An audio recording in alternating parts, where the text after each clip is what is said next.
നമ്മിൽ വസിക്കുന്ന പരിശുദ്ധാത്മാവിനെ ഒരു മിനിറ്റ് ആ പേഴ്സണൽ പേരൊന്ന് എല്ലാവർക്കും കൊടുത്തോളൂ.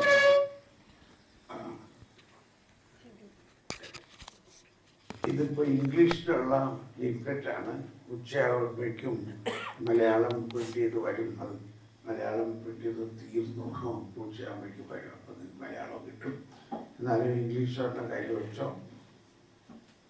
കുറച്ചൊക്കെ ഇംഗ്ലീഷ് അറിയണ്ടേ നമുക്ക്. അപ്പം അതിനകത്ത് ഉദ്ദേശിച്ച ഐഡിയകളൊക്കെ നമുക്ക് കിട്ടും.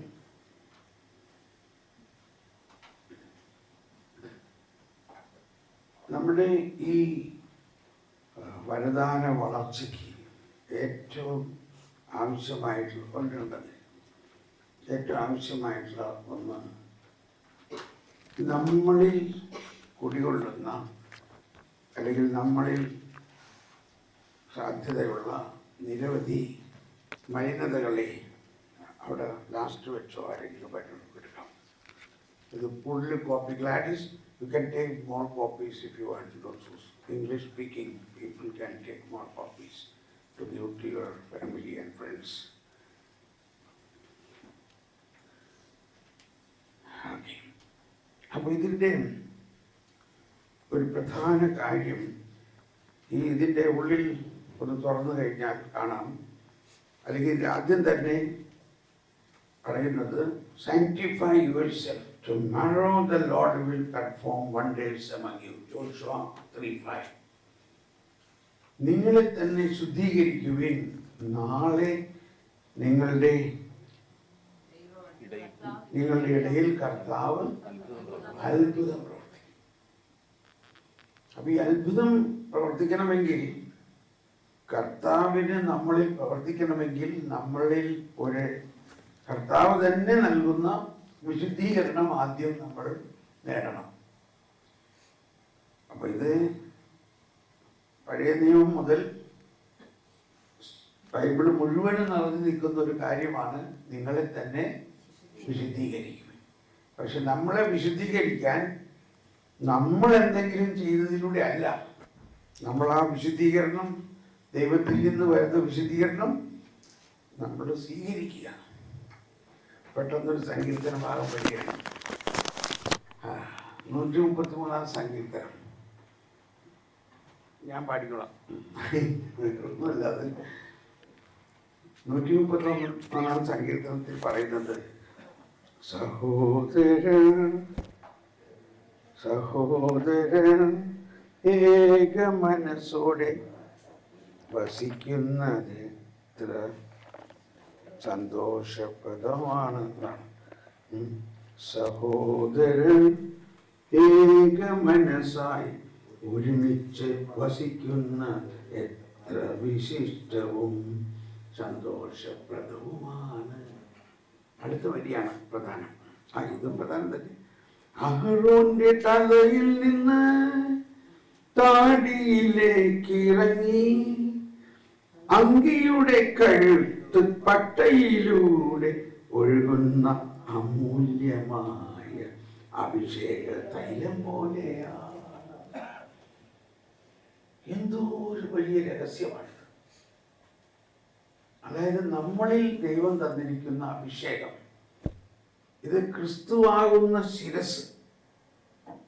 ക്രിസ്തുവാണ് ശിരസ്, നമ്മൾ ശരീരം, പരിശുദ്ധാത്മാവ് ആത്മാവ്.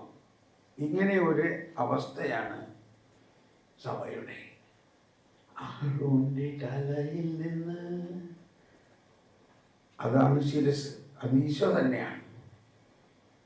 താടിയിലേക്ക് ഇറങ്ങി, അത് സഭയുടെ ശ്രേഷ്ഠന്മാര്, മാർപ്പാപ്പ, കർദിനാൾമാര്, ബിഷപ്പ്മാര്. കഴുത്തിന്റെ പട്ട, കഴുത്തിന്റെ പട്ടയാണ് വൈദികന്റെ കോളർ. മനസ്സിലായോ?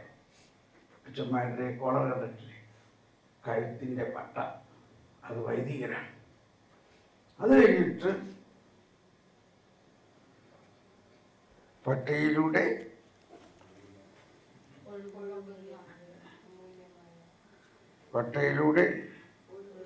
ഒഴുകുന്ന, അപ്പൊ പട്ടയിൽ കഴിഞ്ഞിട്ട് പിന്നെ അങ്ങോട്ടാ, പിന്നെ നമ്മുടെ വസ്ത്രം മുഴുവൻ അത് അൽമായരാണ് സഭ മുഴുവൻ. അഹറോന്റെ തലയിൽ നിന്ന് താടിയിലേക്ക് ഇറങ്ങി കഴുത്തിന്റെ പട്ടയിലൂടെ ഒഴുകുന്ന അഭിഷേക തൈലം. ഇത് ആകസ്മികമായി അപ്പം ഇങ്ങനെ വന്നതുകൊണ്ട് ഞാൻ പാടിയതാണ്. അപ്പൊ നമ്മളിലുള്ള അഭിഷേകം ഈ ക്രിസ്തു കേന്ദ്രീകൃതമാണ്. ക്രിസ്തുവിൽ നിന്നൊഴുകി നമ്മൾ സഭ മുഴുവനിലേക്ക് ഒഴുകും. ആ അഭിഷേകമാണ് നമ്മളെ വിശുദ്ധീകരിക്കുന്നത്. ആ പരിശുദ്ധാത്മാവാണ് നമ്മളെ വിശുദ്ധീകരിക്കുന്നത്. അതിന്റെ അത്താഴവേളയിൽ വളരെ പ്രധാനമായ ഈശോയുടെ രക്ഷാകര രഹസ്യങ്ങളെക്കുറിച്ചുള്ള സ്ഥാപനം, വിശുദ്ധ കുർബാന എല്ലാം സ്ഥാപിക്കുന്നതിന് മുൻപ് ആദ്യം ഈശോ എന്ത് ചെയ്തു? അപ്പസ്തോലന്മാരുടെ കാൽക്കൽ ഇരുന്ന് അവരെ കഴുകണം. പത്രോസ് പറഞ്ഞു, കർത്താവ് എന്ത് ചെയ്യണേ? അങ്ങനെ കഴുകാൻ ഞാൻ സമ്മതിക്കില്ല. അപ്പൊ ഈ കാല് കഴുകുക എന്നുള്ളത് ഇസ്രായേലിൽ എല്ലാ വീട്ടിലും ഉള്ള ചട്ടമാണ്. ആരെങ്കിലും നമ്മുടെ നാട്ടിൽ അങ്ങനെയൊക്കെ, നമ്മൾ വീട്ടിൽ പറമ്പിലൊക്കെ പണിയെടുത്ത് കഴിഞ്ഞ് വീട്ടിൽ വന്നു കഴിഞ്ഞാൽ കാല് കഴുകാൻ രാത്രി കയറും ഇല്ലേ? അതായത് നമ്മുടെ മലിനതകളൊന്നും വീട്ടിലേക്ക് കയറരുത്. അത് ഒരു നാട്ടു നടപ്പാണ്, ഒരു കൾച്ചറാണ്. ആ കൾച്ചറിനെ ഈശോ രക്ഷാകര രഹസ്യത്തിനോട് കൗദാശികമായി ബന്ധപ്പെടുത്തിക്കൊണ്ട് ഈശോ തന്നെ ഒരടിമയായി മാറിക്കൊണ്ട് തൻ്റെ പുറംകുപ്പായം മാറ്റി ഒരടിമയുടെ വേഷം കെട്ടി, അല്ലെങ്കിൽ ഉടുപ്പിടും, ഒരടിമയുടെ വസ്ത്രം ധരിച്ച് ഈശോ ഇരിക്കുകയാണ്.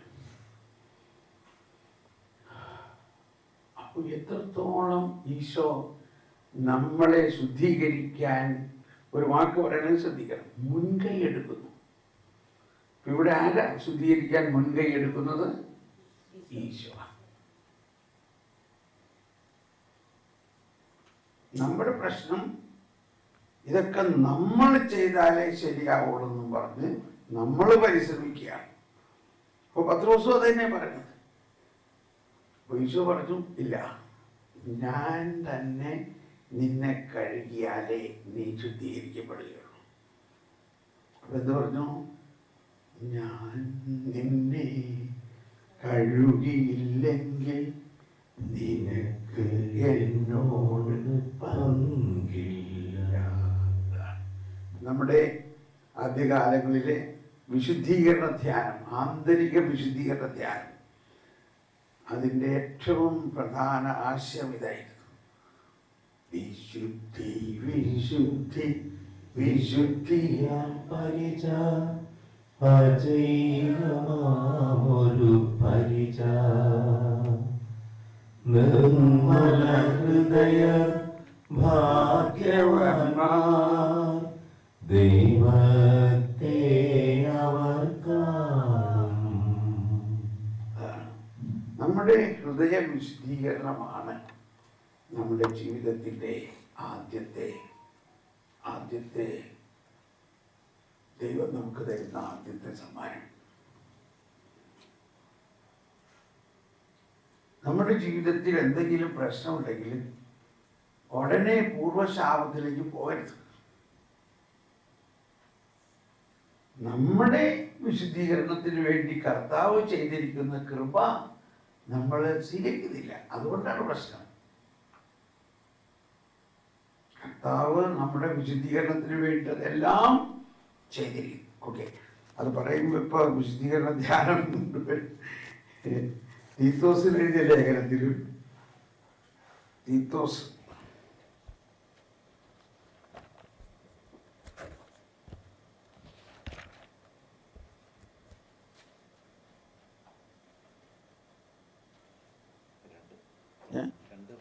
രണ്ട് 14 കറക്റ്റ്. തീത്തോസ് 2:14. യേശു ക്രിസ്തു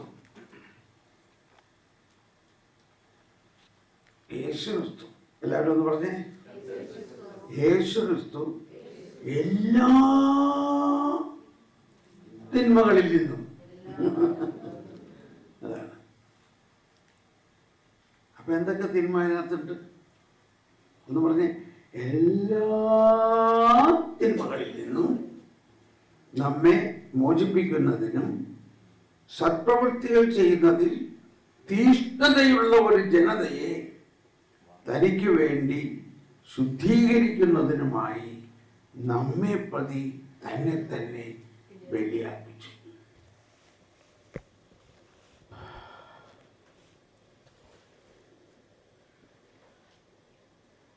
എനിക്കറിയില്ല, ഇതെല്ലാം പറയുമ്പോൾ ഇന്നലെ ആദ്യം തന്നെ പറഞ്ഞപ്പോഴും ഇത് തന്നെ വന്നത്. യേശുക്രിസ്തു തൻ്റെ കുരിശിലൂടെ നമ്മുടെ പാപവും ശാപവും എടുത്തു എന്ന് വിശ്വാസമുണ്ടോ നിങ്ങൾക്ക്? അല്ല, ശാപം എടുക്കാനായിട്ട് ഈ നമ്മളെന്തെങ്കിലും കർമ്മങ്ങൾ ചെയ്താലേ നടത്തുള്ളൂ. ഇപ്പോഴും നമ്മളുടെ വിശ്വാസം വളരാത്തതിൻ്റെ കാരണം ഓരോ ധ്യാനകേന്ദ്രക്കാരും ധ്യാനകേന്ദ്രത്തിൽ ആൾ കൂട്ടാനുള്ള ശുശ്രൂഷ നടത്തണം. ക്ഷമിക്കണം. ഒരിക്കലും പിതാവ് എന്നോട് പറഞ്ഞു, തോമസ് പോളെ, എനിക്കൊരു ധ്യാനകേന്ദ്രം ഉണ്ടാക്കിയോട്, ഈ അങ്കമാലി എറണാകുളത്തിൻ്റെ ഇടയ്ക്ക് ഒരു ധ്യാനകേന്ദ്രം ഉണ്ടാക്കി.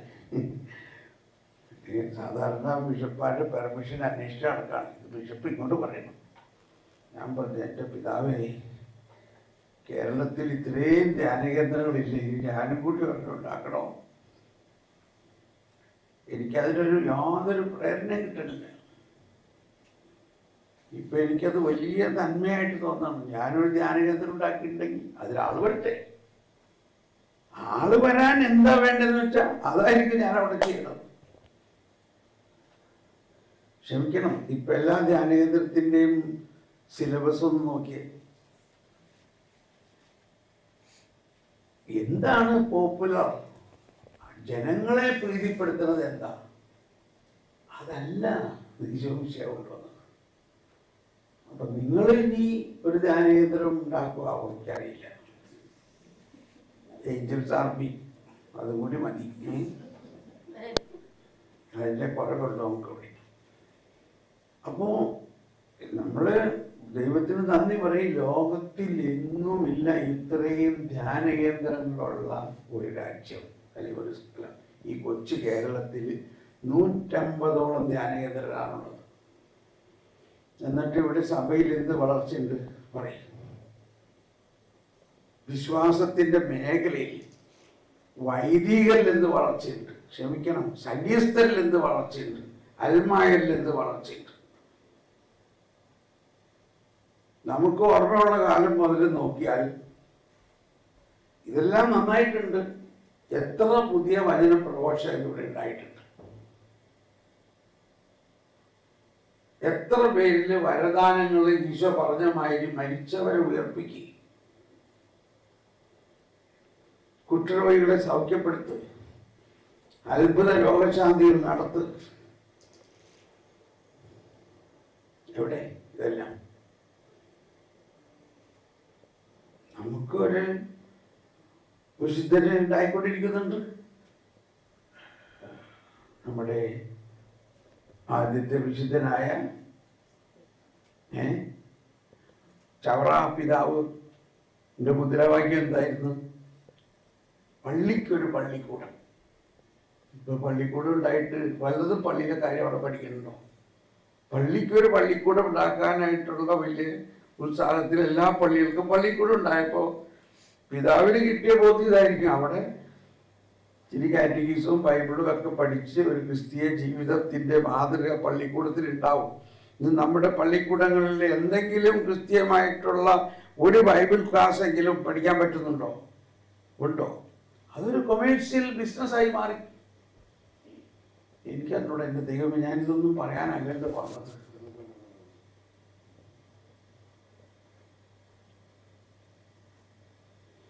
ഇത്ര ലക്ഷം രൂപ കൊടുത്താൽ അവിടെ ടീച്ചർക്ക് ഉദ്യോഗം കിട്ടും, ഇത്ര രൂപ കൊടുത്താൽ അഡ്മിഷൻ കിട്ടും. അപ്പോ നമ്മളൊരു കൊമേഴ്സ്യൽ ചർച്ചായിട്ട് മാറി.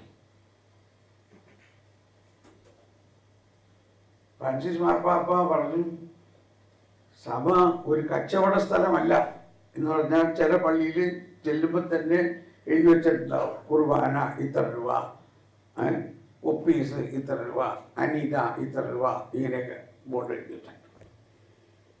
ഇതങ്ങനത്തെ ഒരു കച്ചവട സ്ഥലമല്ല.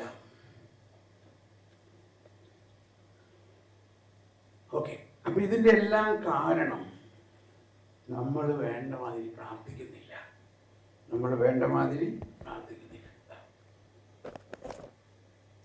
അപ്പോൾ നമ്മൾ വേണ്ട മാതിരി പ്രാർത്ഥിക്കാതെ ഈ അപ്പാപ്പൻ്റെ പാവമാണ് നമ്മളെ കൊണ്ടു നടക്കണമെന്നെല്ലാം പറഞ്ഞ് സൂത്രപ്പണി ഉണ്ടായിട്ടൊന്നും കാര്യമൊന്നുമില്ല. ആദിമാതാപിതാക്കളുടെ പാപത്തിന്റെ പരിണത ഫലം നമ്മളിൽ ഉണ്ടായാൽ തന്നെയും അതെല്ലാം കൂദാശകളിലൂടെ മാറ്റപ്പെടുന്നു. അതാണ് കൂദാശ. ഇപ്പൊ നമ്മള് സിറോ മലബാറിലെ ഈ പ്രസിദ്ധമായ ഇത്ര മനോഹരമായ ഇത്ര പ്രാർത്ഥന, കണ്ണിവകാശിപ്പിക്കാൻ കഴിയാത്ത വിധം എന്ന് പറഞ്ഞേ എന്താണ്? അത്ര വലിയ. എന്താ അപ്പൊ അത്ര വലിയ എന്ന് പറയണത്? എന്താണ് അതിനകത്ത് വലിപ്പം? പറയും.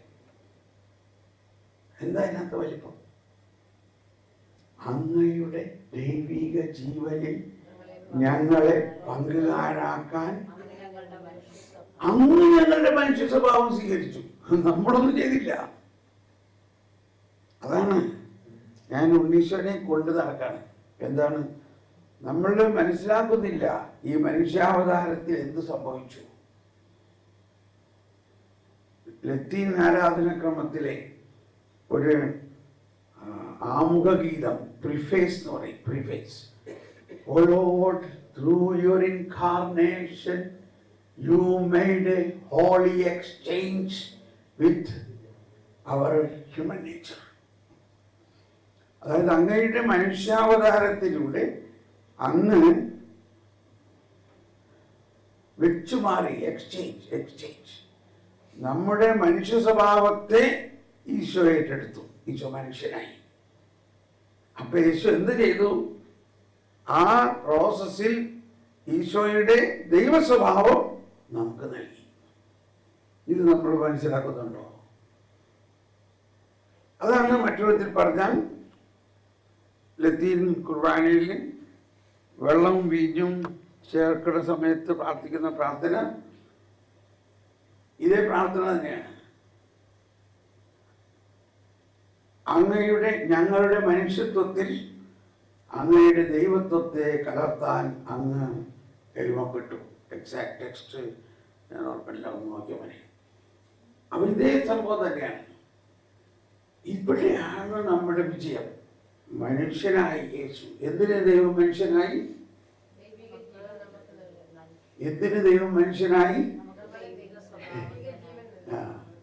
കൂടുതൽ എളുപ്പത്തിൽ പറഞ്ഞാൽ മനുഷ്യനെ ദൈവമാക്കാൻ. എന്തിന് ദൈവം മനുഷ്യനായി? മനുഷ്യനെ ദൈവമാക്കാൻ. കാറ്റഗിസം 460 പിന്നെ വായിച്ചാൽ. അപ്പോൾ ഇതെല്ലാം സംഭവിച്ചു. എന്നാൽ ഇതൊരു ഡെയിലി ലൈഫിൽ നമ്മൾ സംഭവിക്കണം. വായിച്ചവനെ കിട്ടിയോ? കിട്ടില്ല. ഓക്കെ. അപ്പോൾ നമ്മൾ ഈ ക്രിസ്മസ് എന്ന് പറഞ്ഞാൽ കാറ്റഗിസത്തിൽ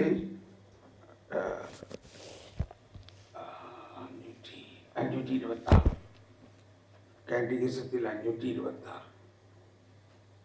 ഇതെല്ലാം എനിക്ക് ബൈ ഹാർട്ടാണ്. എന്തുകൊണ്ടിത് ബൈ ഹാർട്ട്? ഞാൻ പഠിച്ചിട്ടുണ്ട്. നിങ്ങൾ പഠിച്ചാൽ നിങ്ങൾക്കും ബൈ ഹാർട്ടാവും. ഇതുണ്ടോ? 526 ദൈവവുമായുള്ള ബന്ധത്തിൽ ഒരു ശിശുവായി തീരുന്നതാണ് ദൈവരാജ്യത്തിൽ പ്രവേശിക്കാനുള്ള വ്യവസ്ഥ. ഇതിനായി നാം നമ്മെ തന്നെ വിനീതരാക്കണം, ചെറിയവരായി തീരണം. അത് മാത്രമല്ല, ദൈവമക്കളായി തീരുന്നതിന് നമ്മൾ വീണ്ടും ജനിക്കണം, അഥവാ ദൈവത്തിൽ നിന്ന് ജനിക്കണം. അടുത്തതാണ്, ക്രിസ്തു നമ്മിൽ രൂപപ്പെടുമ്പോഴാണ് തിരുപ്പിറവിയുടെ ക്രിസ്മസ് രഹസ്യം നമ്മിൽ നിറവേറുന്നത്. അത്ഭുതാവഹമായ ഈ രൂപാന്തരത്തിന്റെ ദിവ്യ രഹസ്യമാണ് തിരുപ്പിറവി. ഇവിടെ ഉപയോഗിച്ചിരിക്കുന്ന വാക്ക് മലയാളത്തിൽ അതിന്റെ ഇംഗ്ലീഷ് വാക്ക് ഇതാണ്, മാർവലസ് എക്സ്ചേഞ്ച്. കണ്ടോ?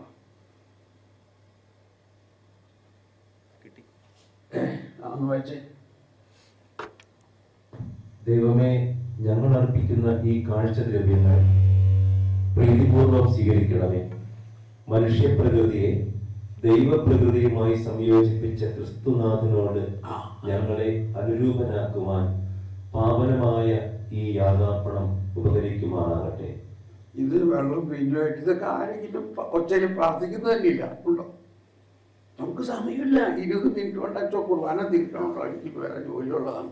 അപ്പൊ അച്ഛൻ ഇതൊക്കെ ഒരു പൂജ നടത്തണം, വേണ്ടി വെള്ളം പിഞ്ഞു മിക്സ് ചെയ്യണം. ആ സമയത്ത് പ്രാർത്ഥിക്കേണ്ട പ്രാർത്ഥനയാണിത്. ഒന്ന് എല്ലാവരും ഒന്ന് പ്രാർത്ഥിച്ചേ, ഒന്ന് എഴുതി വെച്ചേ, നമ്മുടെ പുസ്തകത്തിൽ വായിച്ചേ, എഴുതി വാങ്ങിക്കണം. ദൈവമേ, ഞങ്ങൾ അർപ്പിക്കുന്ന ഈ കാഴ്ചദ്രവ്യങ്ങൾ പ്രീതിപൂർവം സ്വീകരിക്കണമേ.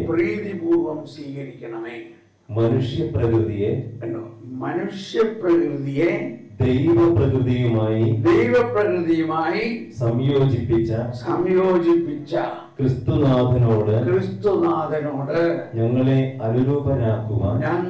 അനുരൂപരാക്കുവാൻ പാവനമായ ഈ യാഗാർപ്പണം ഉപകരിക്കുമാറാകട്ടെ.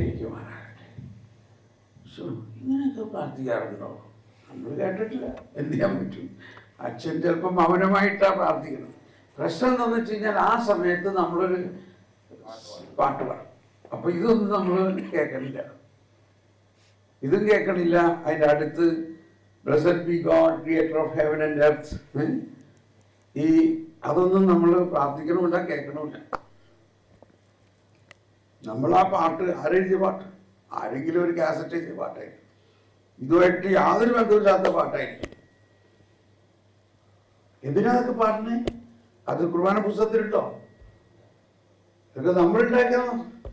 അപ്പൊ ഈ പ്രാർത്ഥനയാണോ? ഈ പ്രാർത്ഥന ഇപ്പൊ നിങ്ങൾ കേൾക്കുമ്പോ ഇത് പള്ളിയിൽ അച്ഛൻ പറഞ്ഞ് കേട്ടുപോലും ഓർമ്മയില്ലാത്ത മാതിരിയാണില്ലേ? ആദ്യമായിട്ട് കേൾക്കണമായി തോന്നുന്നുണ്ടല്ലേ? ഇതെല്ലാവരും ഒന്ന് ഏറ്റെടുക്കാമോ? അപ്പൊ നമ്മുടെ വിശുദ്ധീകരണത്തിന് വേണ്ടി ദൈവം എന്ത് ചെയ്തു? അത് ഈ കുർബാനയില് ഇത്രയും മനോഹരമായ സിംബോളൈസേഷൻ. വെള്ളം, ഒരു തുള്ളി വെള്ളം വീഞ്ഞിൽ ചേർക്കുമ്പോൾ ആ വെള്ളം വീഞ്ഞായി മാറി. ഇനി അതിനെ മാറ്റാൻ പറ്റുമോ? ആ വീഞ്ഞിൽ നിന്ന് വെള്ളത്തെ ഒന്ന് മാറ്റാൻ പറ്റുമോ? പറ്റില്ല. അപ്പൊ ഈ കുർബാനയിലൊക്കെ ഉള്ള ഈ സിംബിൾസിന് വളരെ അർത്ഥമുണ്ട്. ഒന്നുകൂടി പ്രാർത്ഥിച്ചേ. ദൈവമേ, ഞങ്ങൾ അർപ്പിക്കുന്ന ഈ കാഴ്ചദ്രവ്യങ്ങൾ പ്രീതിപൂർവം സ്വീകരിക്കണമേ. എല്ലാവരും മനുഷ്യ പ്രകൃതിയെ ദൈവപ്രകൃതിയാക്കാൻ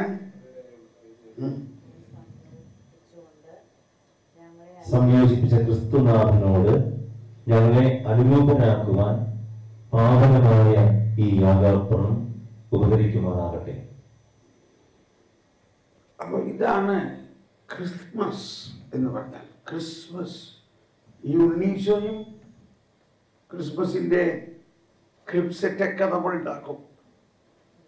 ഭയങ്കര ആഘോഷമാണ്. നക്ഷത്രം, ഭയങ്കര കൊട്ടുഘോഷം എന്താ. പക്ഷെ എന്താ അവിടെ സംഭവിച്ചേക്കണ ദിവ്യരഹസ്യം? ദിവ്യരഹസ്യം ഇതാണ്: മനുഷ്യവംശത്തിന്റെ പ്രത്യാശയായ ക്രിസ്തുവെ, മനുഷ്യവംശത്തെ മുഴുവനും, അതായത് പാപം നിറഞ്ഞ മനുഷ്യവംശത്തെ മുഴുവനും ആ പാപത്തോടെ ക്രിസ്തു ഏറ്റെടുത്തിരിക്കുക. അതാണ് മനുഷ്യ പ്രകൃതി. ഒന്നും കൂടി അത് പ്രാർത്ഥിക്കാൻ തോന്നാണ്. ദൈവമേ, ഞങ്ങൾ അർപ്പിക്കുന്ന ഈ കാഴ്ചദ്രവ്യങ്ങൾ പ്രീതിപൂർവം സ്വീകരിക്കണമേ. മനുഷ്യപ്രകൃതിയെ ദൈവപ്രകൃതിയുമായി സംയോജിപ്പിച്ച് ക്രിസ്തുനാഥനോട് ഞങ്ങളെ അനുരൂപനാക്കുവാൻ. ക്രിസ്തുനാഥനോട് ഞങ്ങളെ അനുരൂപനാക്കാൻ എന്ന് പറഞ്ഞാൽ നമ്മൾ മറ്റൊരു ക്രിസ്തുവായി മാറുന്നു. എന്താ നമ്മൾ ഈ പറയണേ, എന്താ നമ്മൾ അറിയണേ പറയും. നമ്മൾ ആരാണ്? കാറ്റഗിസം 795 വിശുദ്ധ അഗസ്തീനോസ്, നമ്മൾ ക്രിസ്ത്യാനികൾ മാത്രമല്ല, നമ്മൾ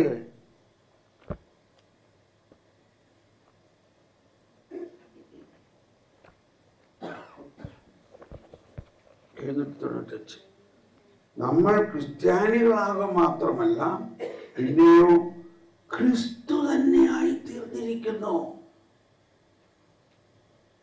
നമ്മളിവിടെ നോക്കി, എന്നിട്ട് എന്താ നമ്മൾ പറയാ? ഈശോ മിശിഹായ്ക്ക് സ്തുതിയായിരിക്കട്ടെ. എന്തുകൊണ്ടാ ഈ കാണുന്ന ആൾ ആരാ? മറ്റൊരു ക്രിസ്തുവാണ്.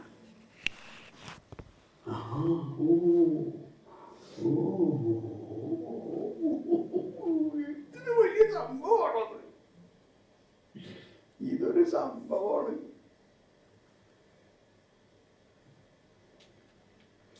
അതുകൊണ്ടാണ് ഈ കാറ്റഗിസം ഒക്കെ പഠിക്കണം, അത് പഠിപ്പിക്കണം.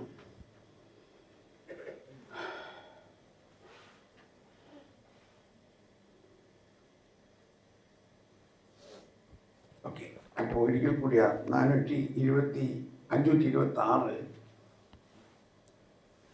തിരുപ്പിറവിയുടെ രഹസ്യം നമ്മിൽ അത്ഭുതാവഹമായ ഈ രൂപാന്തരത്തിൻ്റെ ദിവ്യ രഹസ്യമാണ് തിരുപ്പിറവി. അവിടെ വാക്ക് വേറെ ഇല്ല മലയാളത്തിൽ. ഒരു പക്ഷേ ഇംഗ്ലീഷിൽ the marvelous exchange, this wonderful marvelous exchange is the mystery of Christmas. ഇതെനിക്ക് മനസ്സിലായത്, എനിക്ക് ഒരുപാട് ജർമ്മനൊന്നും അറിയില്ലെങ്കിലും ആ ജർമ്മൻ വാക്ക് എനിക്കറിയാം.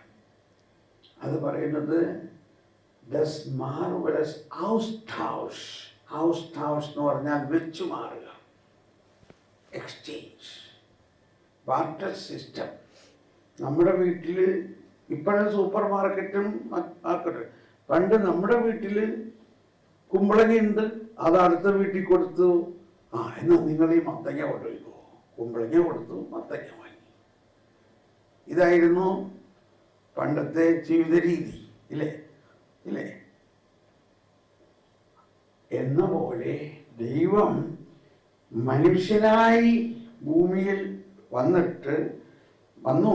മനുഷ്യനായി എന്ന് പറഞ്ഞാൽ യേശു മനുഷ്യനായതിൽ യേശുവിന്റെ മനുഷ്യത്വം എവിടെ നിന്ന് വന്നു? എന്താണ് മനുഷ്യത്വം? നമ്മുടെ മനുഷ്യത്വമാണ്.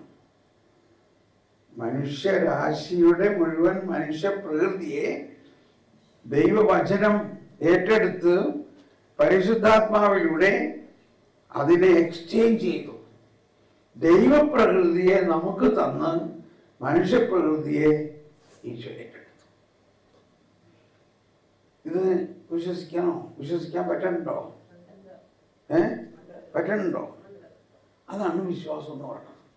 അതെന്താ പ്രൂഫ് എന്നൊക്കെ ചോദിച്ചാൽ എൻ്റെ അടുത്ത് പ്രൂഫില്ല. ഇത് പ്രൂഫ് തന്നിട്ടാണോ? നമ്മൾ ചോദിച്ചിട്ടാണോ ദൈവം ഇതൊക്കെ ചെയ്തത്? നമ്മൾ പ്രാർത്ഥിച്ചിട്ടാണോ ദൈവം ഇതൊക്കെ ചെയ്തത്? അതാണ് ദൈവത്തിൻ്റെ മുൻകൈയെടുക്കൽ, ഇനിസിയേഷൻ. നമ്മൾ ഇനിസിയേഷൻ സാക്രമെന്റ് എന്ന് പറയും. മാമോദീസ, തൈലലേപനം, കുർബാന, 3 ഇനിസിയേഷൻ സാക്രമെന്റ്. അതായത് മലയാളത്തിൽ പ്രാരംഭ കൂദാശ എന്ന് പറയും. അതിന് വേറെ വാക്കില്ല. വേറൊരു വാക്കെന്താ? മുൻകൈയെടുക്കൽ. ദൈവത്തിൻ്റെ മുൻകൈയെടുക്കൽ കൂദാശ എന്ന് പറയുന്നതായിരിക്കും കുറച്ചുകൂടി. ദൈവം മുൻകൈ എടുത്തിട്ട് ചെയ്യുന്നു ഇനിസിയേഷൻ. ആക്ച്വലി അത് പ്രാരംഭമാണ്, അതുകൊണ്ട് പ്രാരംഭം. പക്ഷെ അതിൻ്റെ അകത്ത് അർത്ഥം സമ്പുഷ്ടമായോ? അതാണ്. അപ്പൊ അതിന് നമ്മൾ വേറെ വാക്ക് കണ്ടുപിടിക്കണം. അപ്പോ ഈ പലേജിയനിസം എന്ന ഒരു സിദ്ധാന്തം ഉണ്ടായി. അതായത് നിങ്ങൾ ചെയ്താലേ രക്ഷ കിട്ടുള്ളൂ, നമ്മുടെ പ്രവൃത്തി ഉണ്ട്. ഒരു പലേജിയൻ എന്ന് പറഞ്ഞ ഒരച്ഛൻ അങ്ങനൊരു സംവിധാനം ഉണ്ടാക്കി. അതിനാണ് പലേജിയനിസം. അതൊരു പാഷാണ്ഡതയാണ്. മാർപ്പാപ്പ ഫ്രാൻസിസ് മാർപ്പാപ്പയുടെ ഗൗഡേറ്റെ എക്സുൾട്ടാത്തെ എന്ന ആനന്ദിച്ച് ആഹ്ലാദിക്കുവിൻ എന്ന അപ്പസ്തോലിക പ്രബോധനത്തിൽ 52ാമത്തെ ഖണ്ഡികയിൽ ഇങ്ങനെ പറയുകയാണ്. അതിൻ്റെ ശീർഷകം ഇതാണ്: ഏറ്റവും അവഗണിക്കപ്പെട്ടിട്ടുള്ള സഭാപ്രബോധനം. സഭയുടെ ആദ്യകാലം മുതലുള്ള ഈ പ്രബോധനം ഇന്നും അവഗണിക്കപ്പെടുകയാണ്. ഒരു നിയോ പലേജിയനിസം, അതായത് ഇന്ന് ഒരു പുതിയ പലേജിയനിസം വന്നിരിക്കുകയാണ്. എന്താണത്? നമ്മൾ എന്തെങ്കിലും ചെയ്താലേ കൃപ കിട്ടുള്ളൂ. ഈ 52 ഒന്ന് എഴുതി വെച്ചോ. ഗൗഡേറ്റെ എക്സുൾട്ടാത്തെ അല്ലെങ്കിൽ ആനന്ദിച്ച് ആഹ്ലാദിക്കുവിൻ എന്ന പ്രബോധനത്തിലെ 52, 53, 54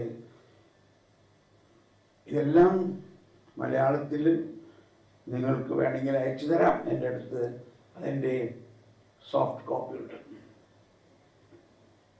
അവിടെ പറയുന്നത് ഇപ്പൊ ഈ വിശുദ്ധ അഗസ്തീനോസ് ഇതേ പറയുള്ളൂ. അപ്പൊ അതുകൊണ്ട് മാർപ്പാപ്പ എഴുതിയിരിക്കാൻ, അഗസ്തീനോസിന് മുൻപ് തന്നെ സഭ പഠിപ്പിച്ചിരുന്നു, കൃപയാലാണ് നാം രക്ഷിക്കപ്പെട്ടത്, നമ്മുടെ പ്രവൃത്തിയുടെ ഫലമല്ല. പൗലോസ്ലീഹയുടെ ലേഖനത്തിലൂടെ നീളതാണ്. അഗസ്തീനോസ് അതിന്റെ ആളാണ്, കൃപയുടെ. അതുകൊണ്ട് മാർപ്പാപ്പ പറയുകയാണ്, ഇത് മാർപ്പാപ്പയുടെ പ്രബോധനമല്ല. മാർപ്പാപ്പ സഭയുടെ പ്രബോധനത്തിനെ നമ്മൾ അവഗണിക്കുന്നു എന്ന് പറയുകയാണ്. എന്താണ് സഭയുടെ യഥാർത്ഥ പ്രബോധനം? അതായത് ഈ അഗസ്തീനോസ് എല്ലാം 4-ാം നൂറ്റാണ്ട് 5-ാം നൂറ്റാണ്ടിലെ ആൾക്കാരാണെങ്കിൽ അതിനു മുമ്പ് 2-ാം നൂറ്റാണ്ടിൽ തന്നെ വിശുദ്ധ ബേസിൽ, വിശുദ്ധ ജോൺ ക്രിസോസ്റ്റം ഇവരെല്ലാം പഠിപ്പിച്ചിരിക്കുന്നത് കൃപയാലാണ് നാം രക്ഷിക്കപ്പെട്ടിരിക്കുന്നത്, നമ്മുടെ പ്രവൃത്തിയുടെ ഫലമല്ല. നമ്മുടെ പ്രവൃത്തിയുടെ ഫലമാണെങ്കിൽ പിന്നെ കൃപയല്ല. എവിടെയാണത്? റോമർ എവിടെയാ? റോമർ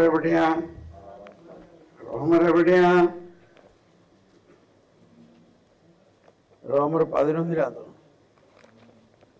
11:6 നോക്കിയേ. റോമർ 11:6. അത് കൃപയാലാണെങ്കിൽ പ്രവൃത്തികളിൽ അധിഷ്ഠിതമല്ല. കൃപയാൽ അല്ലെങ്കിൽ കൃപ ഒരിക്കലും കൃപയായിരിക്കില്ല. നമ്മൾ താഴെയാണൊക്കെ വ്യാഖ്യാനം എന്നൊക്കെ പറയുന്നുണ്ട്. എന്താ ഈ കൃപ? കൃപ എന്ന് പറഞ്ഞാൽ എന്താകുന്നു? കൃപ എന്ന വാക്ക് ആരാണെന്ന് ഞാൻ ചോദിച്ചപ്പോൾ ആരോ, അത് മലയാളത്തിൽ അതിൻ്റെ ഒരു എപ്പിറ്റമോളജി, അതിൻ്റെ ഒരു ആരംഭം ആരെങ്കിലും പറയോ? ഏത് വാക്കിൽ നിന്നാണ് കൃപ ഉണ്ടായത്? എന്താണ് കൃപയുടെ ഒറിജിൻ? ആർക്കെങ്കിലും പറയാൻ പറ്റുമോ? Doctor Joy Francis.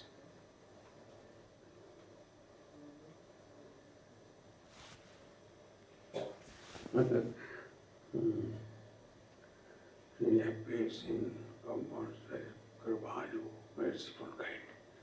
പിന്നെ ഞാനിത് പറഞ്ഞപ്പോൾ ഒരാൾ എനിക്ക് വാട്സപ്പിൽ അയച്ചിരിക്കുകയാണ്. ബദലെ അതിൻ്റെ അത് സാൻസ്ക്രിറ്റിൽ നിന്നുണ്ടായതാണ്. In classical Sanskrit this emotional root involve to mean compassion, tenderness or favour. പക്ഷെ എന്താണ് ആ സാൻസ്ക്രിറ്റ് വാക്ക്? Frequently appears in compounds like kripalu, merciful kind. Anyway, അവിടെ നമുക്ക് കറക്റ്റ് അർത്ഥം മനസ്സിലാവുന്നില്ല എന്താ കൃപ. പക്ഷെ ഇംഗ്ലീഷിൽ അല്ലെങ്കിൽ ലാറ്റിനിൽ ഇന്ന് കറക്റ്റ് കിട്ടും. ഗ്രാറ്റിസ്, ഗ്രേസ് എന്ന് പറഞ്ഞാൽ gratis, freely given, freely given, gratis. ലാറ്റിനിലും മറ്റു ഭാഷകളിലും മെസറിക്കോർഡിയ,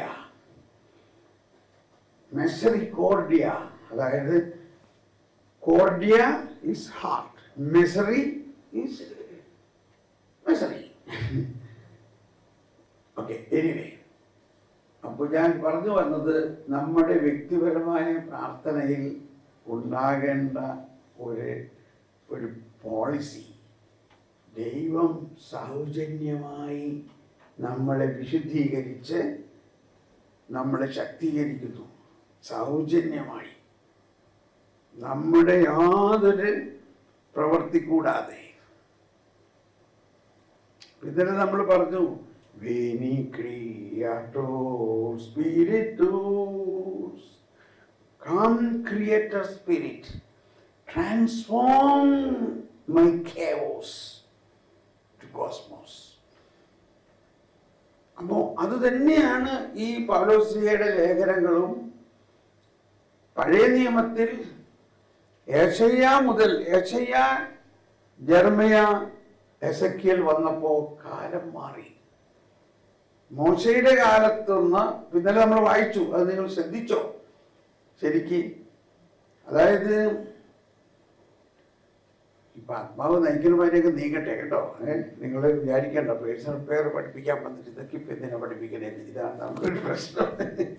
ഞാൻ പേഴ്സണൽ പ്രെയറിനെ കുറിച്ച് പക്ഷെ ഇപ്പൊ വരുന്ന ഒരു ആശയം ഒന്ന് മനസ്സിലാക്കണം എന്നുള്ളതാണ്. ഈ ബൈബിളിന്റെ മുഴുവനും ആകത്തുകയിൽ രണ്ട് വാക്ക് പഠിക്കണം, ക്രോണോസ് ആൻഡ് കെയ്റോസ്. ക്രോണോസ് എന്ന് പറഞ്ഞാൽ ക്രോണോമീറ്റർ എന്ന് പറഞ്ഞാൽ വാച്ച് ടൈം.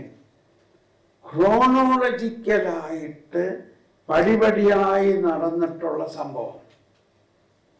രക്ഷാകര സംഭവത്തിൽ ഒരു ക്രോണോളജിക്കൽ, അതാണ് ദിനവൃത്താന്തം, അതായത് കാലഘട്ടങ്ങൾ, വൺ ആഫ്റ്റർ അനദർ.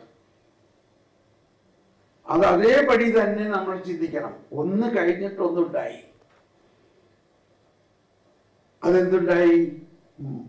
നോഹയുടെ കാലത്ത് ദൈവം അരുളി ചെയ്തത്. ആ നോഹയുടെ കാലം കഴിഞ്ഞു, പിന്നെ ഓരോരോ കാലങ്ങൾ വരുന്നു. മോശയുടെ കാലം, ആ മോശയുടെ കാലം കഴിഞ്ഞു, പിന്നെ വേറെ കാലങ്ങൾ വരികയാണ്. അതിനെ നമ്മൾ സൂപ്പർ ഇമ്പോസ് ചെയ്യരുത്. എന്ന് പറഞ്ഞാൽ ആ കാലത്തെ അത് കഴിഞ്ഞു, അത് കഴിഞ്ഞിട്ടൊരു പുതിയ കാലം വന്നു, അത് ക്രിസ്തുവിന്റെ കാലമാണ്. നമ്മുടെ ആരാധനയില് വീണ്ടും ലത്തീൻ ആരാധനയില് ഭക്ത്യാ വണങ്ങുക സാഷ്ടാംഗം വീണുന ഏറ്റം മഹത്താമി കൂദാശയേ നവ്യനിയമത്തിൻ കർമ്മങ്ങൾ വന്നല്ലോ പൂർവികം സാദരം മാറി നിൽക്കൂ. പൂർവികം, അതായത് പഴയ നിയമത്തിലെ ക്രമങ്ങളെല്ലാം മാറി നിൽപ്പോ. നവ്യ നിയമത്തിൻ കർമ്മങ്ങൾ വന്നല്ലോ പൂർവികം സാദരം മാറി. അത് ഇംഗ്ലീഷിൽ കേൾക്കുമ്പോഴാണ് കുറച്ചുകൂടി സുഖം. Here is new and perfect worship. Here is new and perfect worship. All the old must terminate. All the old must terminate. അത് കഴിഞ്ഞു, അത് നിന്നു. A new chronology has come. Here is new and perfect worship. All the old must terminate.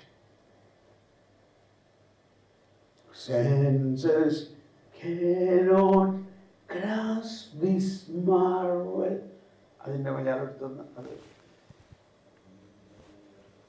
ഇന്ദ്രിയങ്ങൾക്കെഴും പോരായ്മയൊക്കെയും തീർക്കുക വിശ്വാസ ദിവ്യദീപ്തി. എന്ത് മനോഹരമാണില്ലേ? വിശ്വാസത്തിലൂടെ മാത്രമേ ഇത് നമുക്ക് അനുഭവിക്കാൻ പറ്റുള്ളൂ. നമ്മുടെ ബുദ്ധിയും ബോധ്യത്തിനും ഇത് മനസ്സിലാവുകയില്ല. ഇന്ദ്രിയങ്ങൾ പോരായ്മയൊക്കെയും തീർക്കുക വിശ്വാസ ദിവ്യദീപ്തി പാവന. ഓക്കെ, ഇതിൽ മതി. അതിൽ ഇംഗ്ലീഷാണ് കുറച്ചും കൂടി മനസ്സിലാക്കാൻ എളുപ്പം. Senses cannot grasp this marvel. Faith must come to compensate. അപ്പോ നമ്മുടെ വിശുദ്ധീകരണത്തിന്, നമ്മുടെ ആന്തരിക വിശുദ്ധീകരണത്തിന് ആവശ്യമുള്ള ഒരു വലിയ പ്രിൻസിപ്പിളാണിത്. Here is new and perfect worship. വിശുദ്ധ തോമസ് അക്വിനാസ് രചിച്ചതാണ്. അന്നത്തെ മാർപ്പാപ്പ പ്രത്യേകം ഏൽപ്പിച്ചിട്ട് 1264 പോപ്പ് അർബൻ IV ഈ feast of precious body and blood, അതായത് എന്താണ് നമ്മൾ പറയുന്നത്, കോർപ്പസ് ക്രിസ്റ്റി. ആ കോർപ്പസ് ക്രിസ്റ്റി ഫീസ്റ്റ് ആരംഭിച്ചപ്പോൾ വിശുദ്ധ തോമസ് അക്വീനാസിൻ്റെ കാലമായിരുന്നു. തോമസ് അക്വീനാസിനോട് പറഞ്ഞു അതിന് വേണ്ട ഗീതങ്ങളൊക്കെ എഴുതാൻ. അങ്ങനെയാണ് ഈ താണ്ടാമാർഗോ ആ കംപ്ലീറ്റ് പാട്ട് തോമസ് അക്വീനാസ് എഴുതിയത്. അതിൽ സഭയുടെ വിശ്വാസത്തിൻ്റെ രഹസ്യങ്ങൾ മുഴുവനും അതിൽ ഉണ്ട്. അതിനകത്ത് നമ്മൾ പാടാറുള്ള വെറും 2 ലൈൻ മാത്രം, അല്ലെങ്കിൽ 4 ലൈനേ ഉള്ളൂ ഗീതം. പക്ഷെ അത് നീണ്ട ഒരു ഗീതമാണ്. അതെല്ലാം പ്രബോധന ഗീതങ്ങളാണ്. അത് ചുമ്മാ നമ്മളെ ആസ്വദിക്കാൻ വേണ്ടിയുള്ള ഗാനങ്ങളല്ല, പ്രബോധനം അടങ്ങിയിരിക്കുന്നു. അതാണ് ഈ ലിറ്റർജിക്കൽ ഗീതങ്ങളെ നമ്മൾ ആരും മാറ്റാൻ പാടില്ല. അതിന് പകരം വേറെ ഒന്നില്ല. അപ്പോ ഇതെന്നെ വളരെയധികം സ്പർശിച്ചിട്ടുള്ള 2 വരിയാണിത്. ഭക്ത്യാവനങ്ങുന്നു സാഷ്ടാംഗം വീണുക ഏറ്റവും മഹത്താമി കൂദാശയെ. വ്യക്തിപരമായി നവ്യനിയമത്തിൻ കർമ്മങ്ങൾ വന്നല്ലോ പൂർവികം സാദരം മാറിൽപ്പൂ. ഇന്ദ്രിയങ്ങളിലും പോരായ്മയൊക്കെയും തീർക്കുക വിശ്വാസ ദിവ്യദീപ്തി. ഇതിൽ ഉള്ള ആർക്കോ ഭയങ്കര ഒരു സ്പർശനം ഉണ്ടാകുന്നുണ്ട്. ആ വ്യക്തി മനസ്സിൽ എൻ്റെ കർത്താവേ, ഇതാണോ അതിൻ്റെ അർത്ഥം?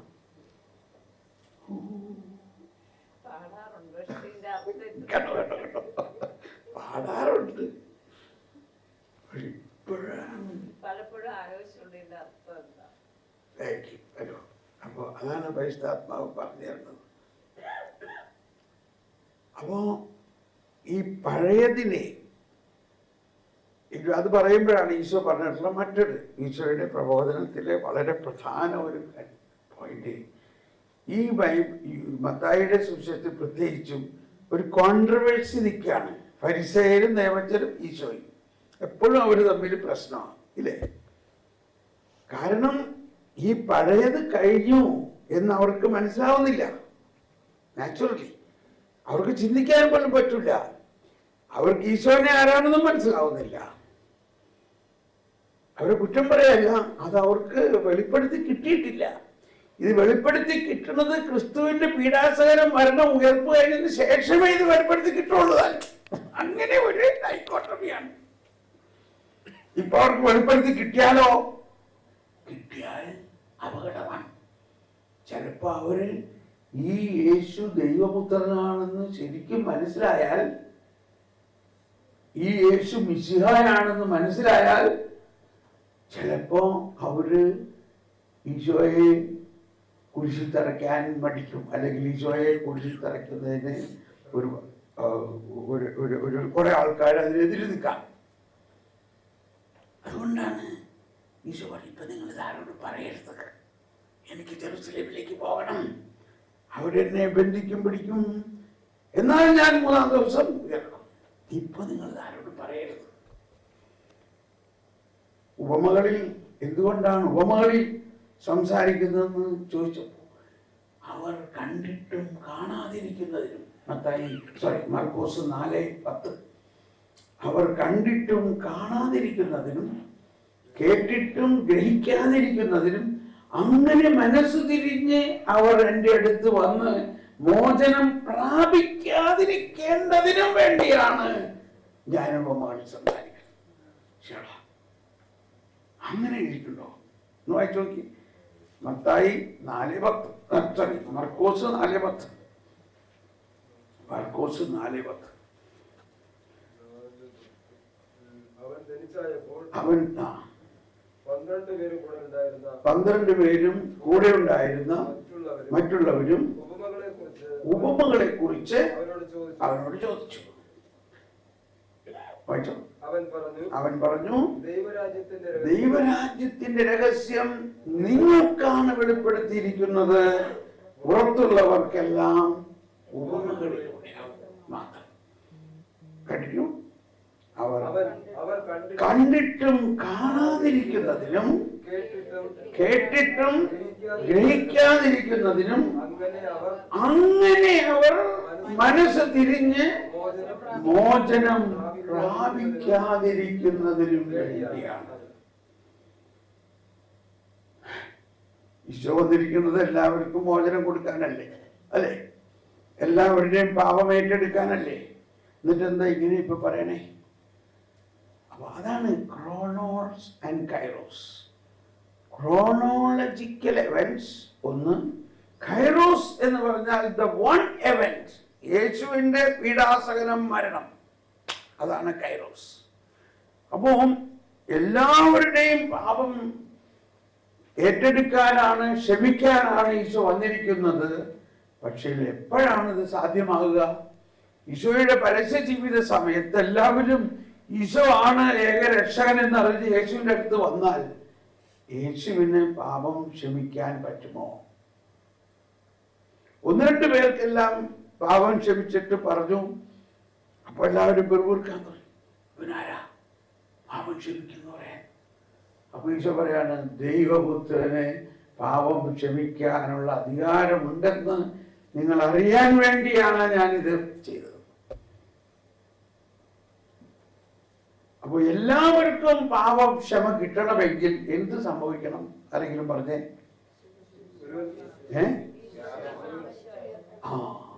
പീഡാസഹനം, കുരിശ് മരണം, ഉയർപ്പ്. ഇതിലൂടെ മാത്രമാണ് ലോകത്തിന്റെ പാപം മുഴുവനും നീക്കപ്പെടുന്നത്. അതിനു മുമ്പ് എല്ലാവരും ഈശോയുടെ അടുത്ത് വന്നാൽ ഇത് നടക്കില്ല.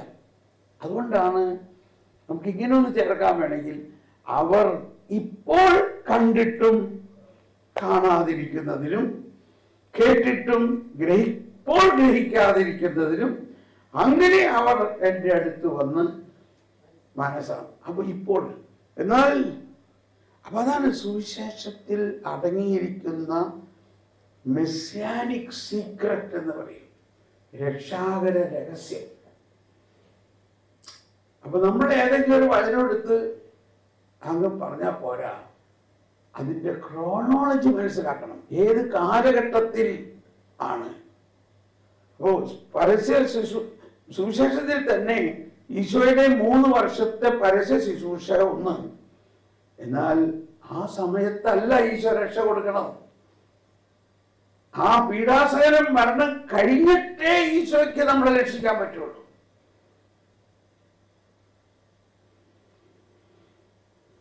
എന്നപോലെ മോശയുടെ നിയമം ഒന്ന്, ആ മോശയുടെ നിയമത്തിന് ഒരു വേരിയേഷൻ വരുന്നത് വേറൊരു കാലഘട്ടം.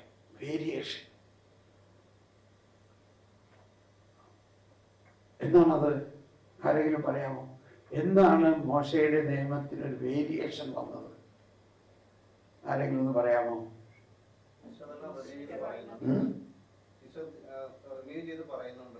ആ, എവിടെ പറയണേ?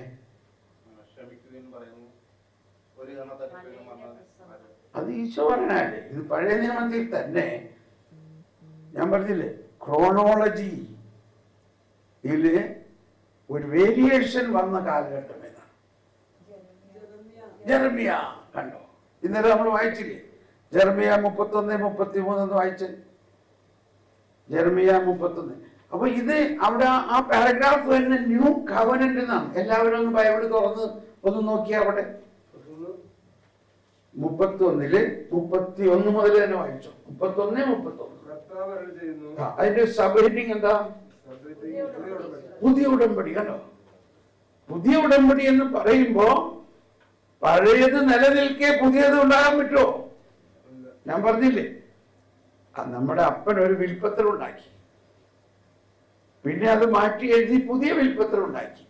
ഈ പുതിയ വിൽപ്പത്രം രജിസ്റ്റർ ചെയ്യുമ്പോൾ ടെസ്റ്റമെന്റ് പുതിയ ടെസ്റ്റമെന്റ്, ആ പുതിയ രജിസ്റ്റർ ചെയ്യണമെങ്കിൽ പഴയത് റദ്ദാക്കണ്ടേ? അപ്പൊ പഴയത് നിലനിൽക്കെ പുതിയതിന് വാലിഡിറ്റി ഉണ്ടോ? അപ്പൊ പുതിയത് അധികാരത്തിൽ വരുമ്പോ പഴയതിന് വാലിഡിറ്റി ഉണ്ടോ? Here is new and perfect worship, all the old must terminate. ഞാനിത് അയർലൻഡിൽ ഇത് പറഞ്ഞപ്പോ ഭയങ്കര വിഷയം. അവരൊക്കെ ആണ് മനസ്സിലാവുന്നത്, എന്റെ ദൈവമേ, ഈ പഴയത് പിടിച്ചുകൊണ്ടിരിക്കാൻ ഇപ്പോഴും ആൾക്കാർ. All the old must terminate. Finito. It is ended because the new has come. Okay. അപ്പോ പുതിയ ഉടമ്പടി അപ്പൊ എബ്രായ ലേഖനത്തിൽ പറയുന്നുണ്ട്, എബ്രായർ 8:12 പറയുന്നുണ്ട്, പുതിയത് വന്നിരിക്കുന്നത് കൊണ്ട് പഴയത് കാലഹരണപ്പെട്ടിരിക്കുന്നു. കാലഹരണം, അതാണ് ടൈം, ക്രോണോസ്.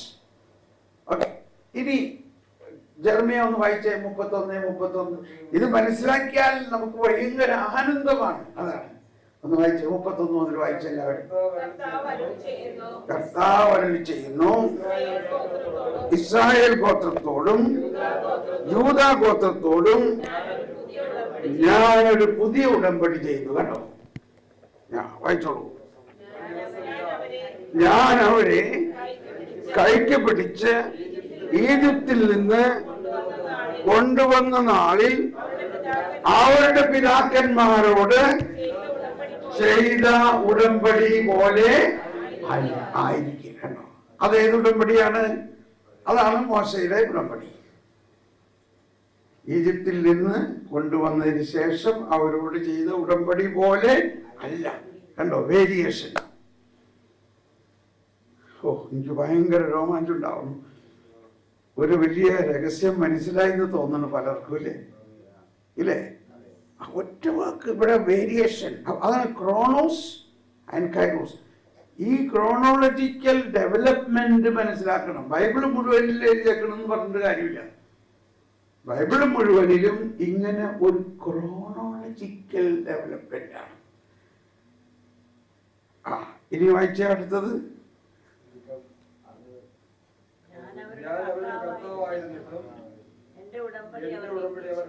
എന്റെ ഉടമ്പടി അവർ ലംഘിച്ചു, കർത്താവ് അരുളി ചെയ്യുന്നു, ആ ദിവസം വരുമ്പോൾ ഞാൻ ഇസ്രായേലുമായി ചെയ്യുന്ന ഉടമ്പടി ഇതായിരിക്കും. ഇനി എല്ലാവരും ശ്രദ്ധിക്കണം കേട്ടോ. അപ്പൊ ഇത് പുതിയ ഉടമ്പടിയെ കുറിച്ചാണ്.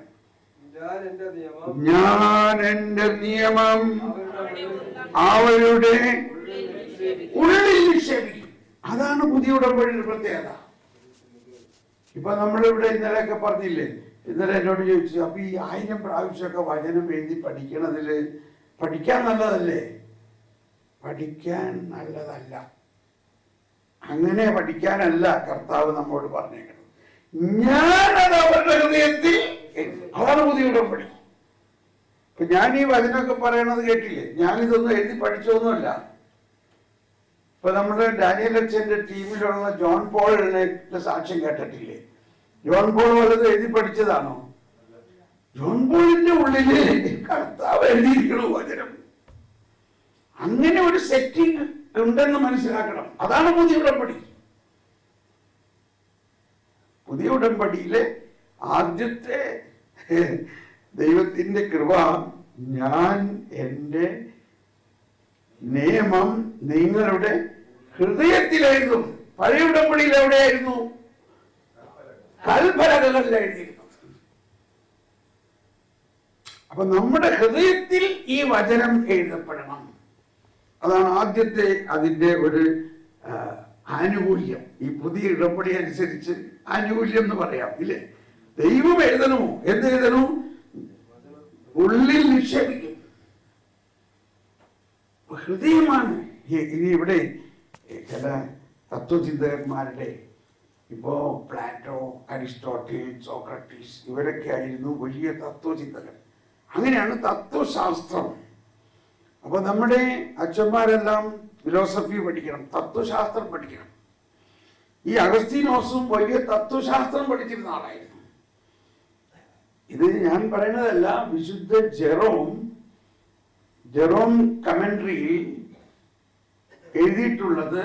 വിശുദ്ധ തോമസ് അക്വിനാസ് എടുത്ത് ബൈബിൾ കമന്ററിയിൽ എഴുതിയിരിക്കുന്നതിൽ പറഞ്ഞിരിക്കുകയാണ്, പ്ലാറ്റോ പറഞ്ഞു ആത്മാവ് തലയിലാണെന്ന്. പ്ലാറ്റോ, അതായത് അവരുടെ തത്വശാസ്ത്ര ചിന്താഗതി അനുസരിച്ച് അതിനെന്താ കാരണം? എന്നിട്ട് ജെറോം പറഞ്ഞിരിക്കുകയാണ്, ക്രിസ്തു പഠിപ്പിച്ചു ആത്മാവ് ഹൃദയത്തിലാണെന്ന്. കണ്ടോ ക്രോണോളജി. പ്ലാറ്റോ എന്നുണ്ടായ ആളാണ്? ക്രിസ്തുവിന് മുൻപ്. അപ്പൊ ക്രിസ്തുവിന് മുമ്പുണ്ടായ ശാസ്ത്രങ്ങളെല്ലാം പൂർണ്ണതയല്ല. പൂർണ്ണമായ വന്നത് ഡോക്ട്രിൻ, പൂർണ്ണമായ ഡോക്ട്രിൻ വന്നത് ക്രിസ്തുവിലൂടെ മാത്രമാകുന്നു. അപ്പൊ ഫിലോസഫി പഠിക്കുന്ന സമയത്ത് തന്നെ പോകാനുള്ളവർ പോകും. കാരണം ആ ഫിലോസഫിയിൽ ക്രിസ്ത്യൻ ഫിലോസഫേഴ്സ് ഉണ്ട്, നോൺ ക്രിസ്ത്യൻ ഫിലോസഫേഴ്സും ഉണ്ട്, വേറൊന്ന് ഇന്ത്യൻ ഫിലോസഫേഴ്സും ഉണ്ട്. അവര് ഗീതയും അതും ഇതൊക്കെ പഠിക്കും, എന്നിട്ട് ഇതൊക്കെ ആയിട്ട് കമ്പയർ ചെയ്യും. പക്ഷേ ക്രിസ്ത്യൻ ഫിലോസഫി എന്ന് പറഞ്ഞാൽ യേശുക്രിസ്തുവിലൂടെ വന്നിരിക്കുന്ന തത്വശാസ്ത്രം, ഒരു ഡോക്ട്രിൻ. ആ ഡോക്ട്രിന്റെ ഏറ്റവും പ്രധാന തത്വം ആത്മാവും ഹൃദയവുമാണ്. ഹൃദയമാണ്, ആത്മാവാണ് സെൻട്രൽ പോയിന്റ്. നമ്മൾക്കൊരു ആത്മാവുണ്ട്, ആ ആത്മാവിൽ ദൈവം വസിക്കുന്നു. നമ്മളുടെ ആത്മാവ് നമ്മുടെ ഹൃദയത്തിലാണ്. അതാണ് വെസ്റ്റേൺ ചിന്താഗതി മോർ ഹെഡ് ഓറിയന്റഡ് ആണ്, റീസണിങ് ആണ്, യുക്തിയാണ്. ഇപ്പൊ എന്ത് പറ്റി? നമ്മളെല്ലാവരും വെസ്റ്റേണിനെ കോപ്പി ചെയ്തുകൊണ്ടിരിക്കുകയാണ്. ദൈവാധീനത്തിന് ഞാൻ ഇടയ്ക്കിടയ്ക്ക് ഇന്ത്യയിൽ വരുന്നത് കൊണ്ട് ഞാനിപ്പോഴും ഒരു ഇന്ത്യനാണ്, വെസ്റ്റേൺ അല്ല. അപ്പൊ നമ്മളിൽ ബേസിക് ആയിട്ടുള്ള നമ്മുടെ ഓറിയന്റൽ, അതായത് ഏഷ്യാറ്റിക്, യേശുക്രിസ്തു ഒരു ഏഷ്യനാണ്. യേശുക്രിസ്തു വെസ്റ്റേൺ അല്ല. ഇതൊക്കെ ആ പ്രബോധനത്തിലുള്ളതാണ്. ഈ ഏഷ്യൻ സഭകൾക്ക് എഴുതിയ കത്തില് ഈശോ മാർപ്പാപ്പ എഴുതിയിരിക്കുകയാണ്, ജീസസ് ക്രൈസ്റ്റ് ഈസ് ഏഷ്യൻ.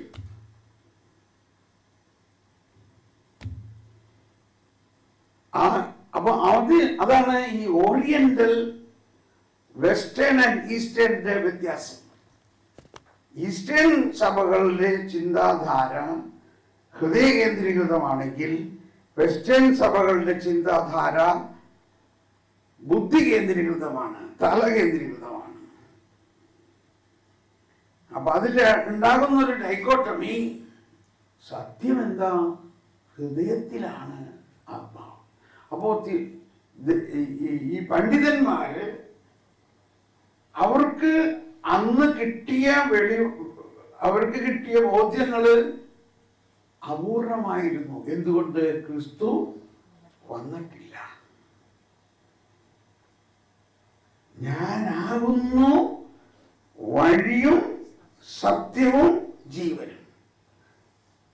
വിശുദ്ധ അഗസ്തീനോസ് വലിയ തത്വചിന്തകനായിരുന്നു. ആ കാലഘട്ടത്തിൽ അംബ്രോസ് പിതാവിനെ കാണാൻ ചെന്നു. മദർ മോനിക്ക അംബ്രോസ് പിതാവിന്റെ വലിയ ഒരു ഭക്തയായിരുന്നു. അവിടെ ചെന്ന് പിതാവിന്റെ ശുശ്രൂഷകളെല്ലാം കൂടും. അങ്ങനെ മദർ മോനിക്കയുടെ പ്രേരണയിലാണ് അഗസ്തീനോസ് 30 വയസ്സിലോ മറ്റോ അംബ്രോസ് പിതാവിനെ കാണാൻ വന്നത്. അഗസ്തീനോസിന്റെ ആഗ്രഹം ഈ അംബ്രോസ് ഇത്രയും ജനങ്ങളെ ആകർഷിക്കണം എങ്ങനെയാണ്, എന്താണ് ഇയാളുടെ ടീച്ചിങ്. അപ്പോ അഗസ്തീനോസും അപ്പൊ വലിയൊരു ടീച്ചറാണ്, എന്തായാലും വളരെ ഒരു ഒറേറ്ററാണ്. അഗസ്തീനോസിനോട് അംബ്രോസ് ചോദിച്ചു, മകനെ നീ എന്താ ചെയ്യണേ? Oh, I am searching the truths. I am searching the truths. Ambrose ചോദിച്ചു, what? You are searching the truth? നീ സത്യത്തെ അന്വേഷിക്കുന്നുവോ? വാസ്തവത്തില് സത്യം നിന്നെ അന്വേഷിക്കുകയാണ്. സത്യം ഒരു വ്യക്തിയാകുന്നു. Truth is a person. അഗസ്തീനോസ് പഠിച്ചേക്കുന്ന തത്വശാസ്ത്രങ്ങളിൽ നിന്ന് കംപ്ലീറ്റ് ഡിഫറെന്റ് ആയിട്ടുള്ള ഒരു തോട്ട് ലൈൻ.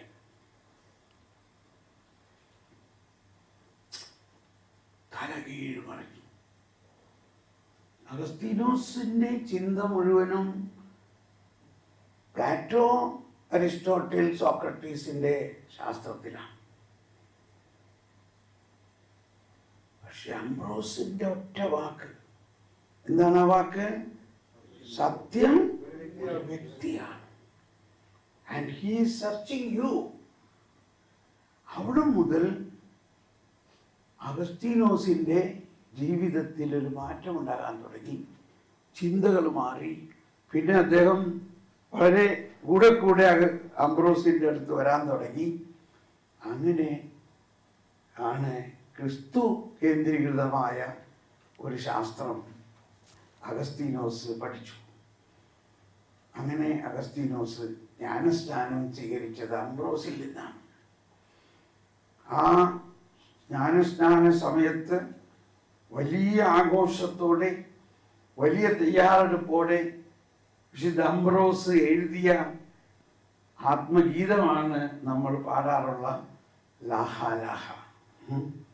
എന്താണത്? പാടിയൊന്ന് എവിടെ പോയി നമ്മുടെ പാട്ടുകാരൻ? അല്ല വേണ്ട, പാടി ആരെങ്കിലും.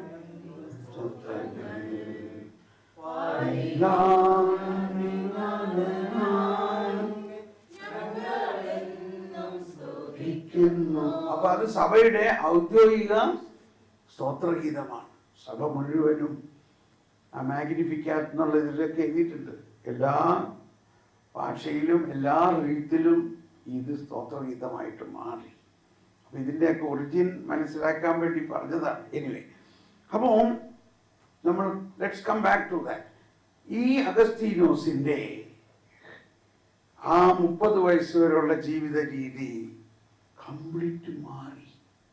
മാമോദീസ കഴിഞ്ഞപ്പോ ഒരു ദിവസം, അപ്പോൾ ഇയാൾക്കൊരു പെണ്ണും കൊച്ചൊക്കെ ഉണ്ടായി. പിന്നീട് പറയുന്നുണ്ട്, എനിക്ക് കല്യാണം കഴിക്കണമെന്ന് ആഗ്രഹമായിരുന്നു, പക്ഷെ ഞാനൊരു മാമോദീസ സ്വീകരിക്കാത്തതിന്റെ പേരിൽ എനിക്ക് കല്യാണം കഴിക്കാൻ പറ്റിയില്ല.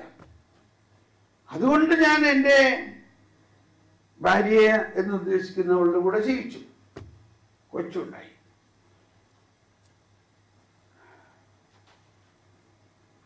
മാമോദീസ കഴിഞ്ഞ് ഈ പെണ്ണിനെ കാണാൻ പോകാറില്ല. അപ്പൊ അവളൊരു ദിവസം വഴിയിൽ ഇയാളെ പിടിച്ചു നിർത്തി. നീ എന്ത് വരാത്തത്? നീ എന്തേ എൻ്റെ അടുത്ത് വരാത്തത്?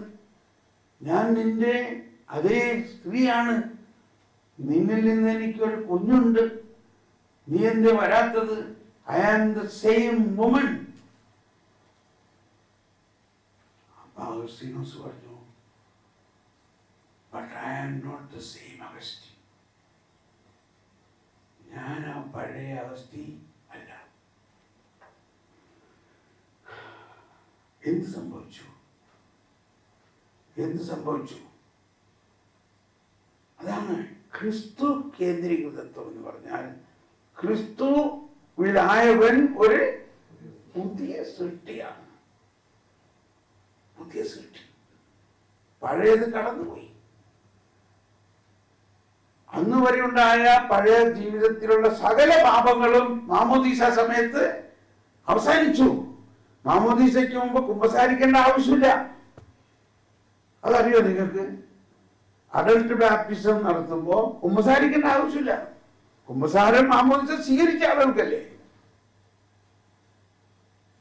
അപ്പൊ ഇതൊക്കെ നമ്മളുടെ ഒരുപാട് പേർക്ക് ഞാൻ അഡൽട്ട് ബാപ്റ്റിസത്തിന് ഞാനാണ് തലതൊട്ടം. അപ്പൊ അവര് ചോദിക്കും, ഞാൻ കുമ്പസാരിക്കില്ല. കുമ്പസാരിക്കാൻ പാടില്ല. കാരണം ഈ മാമോദീസായിലൂടെ സകല പാപങ്ങളും, നിങ്ങളുടെ പൂർവ്വപാപങ്ങളും പൂർവികരുടെ പാപങ്ങളും എല്ലാം മാറ്റപ്പെട്ടു. നിങ്ങൾ ഇപ്പോൾ ക്രിസ്തുവിൽ ഒരു പുതിയ സൃഷ്ടിയാണ്. കാറ്റഗിസം 1265. അപ്പൊ ഇത് നമ്മൾ മനസ്സിലാകാതിരുന്നാൽ നമ്മൾ ക്രിസ്തുവിൽ വിശ്വാസത്തിലെ വല്ല പൂർണ്ണതയുണ്ടോ? നമ്മുടെ ക്രിസ്തു വിശ്വാസം, ക്രിസ്തുവിൽ വിശ്വസിക്കുന്നുണ്ടെങ്കിൽ നമ്മുടെ മാമോദീസായി ഇന്ന് അഗസ്തീനോസ് പറഞ്ഞ മാതിരി, I am not the old Augustine, I am a new person. 1265.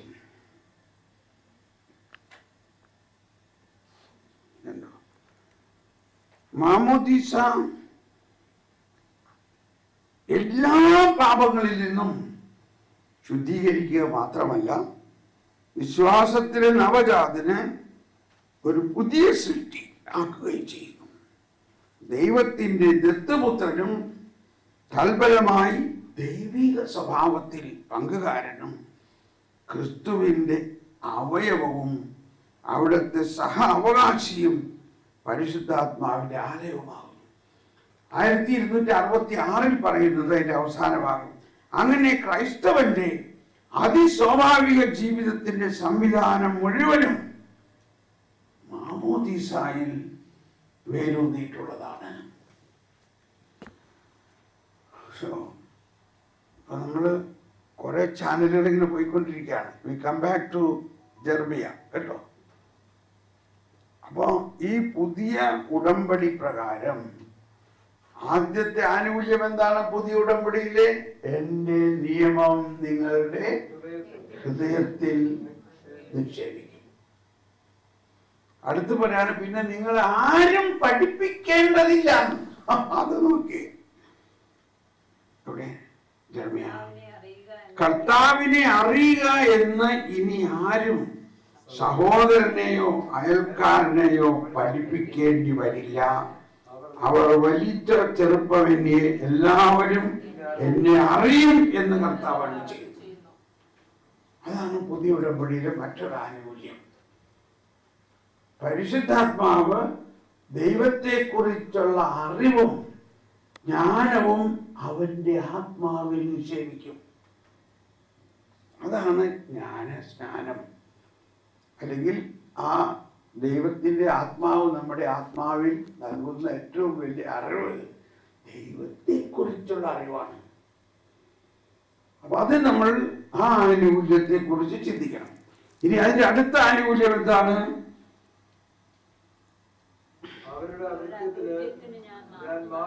അവരുടെ അകൃത്യത്തിന് ഞാൻ മാപ്പ് നൽകും. അവരുടെ പാപം മനസ്സിൽ വെക്കുകയില്ല. അവരുടെ പാപം ഞാൻ ഓർക്കുക പോലുമില്ല. I will remember them not.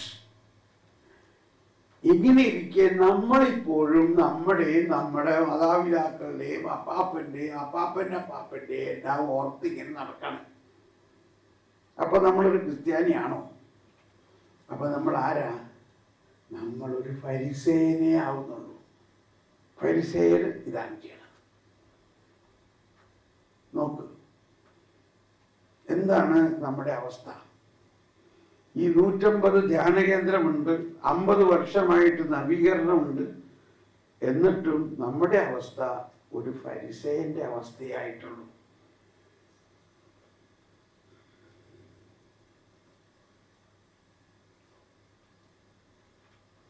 അപ്പോ ഈ യെശയ്യ, ജെറമ്യ, എസെക്കിയേൽ കാലഘട്ടം ബാബിലോണിലേക്ക് ജനം പോയി.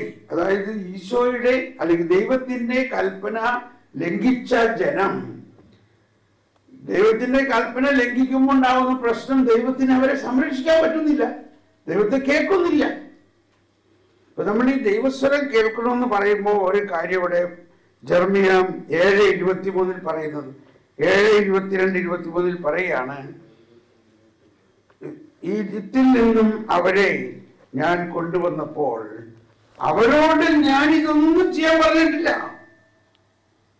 ഈജിപ്തിൽ 7:22 ഈജിപ്തിൽ നിന്ന് നിങ്ങളുടെ പിതാക്കന്മാരെ ഞാൻ കൊണ്ടുവന്നപ്പോൾ ബലികളെ പറ്റിയോ ദഹനബലികളെ പറ്റിയോ ഞാൻ അവരോട് സംസാരിക്കുകയോ കൽപ്പിക്കുകയോ ചെയ്തിരുന്നില്ല.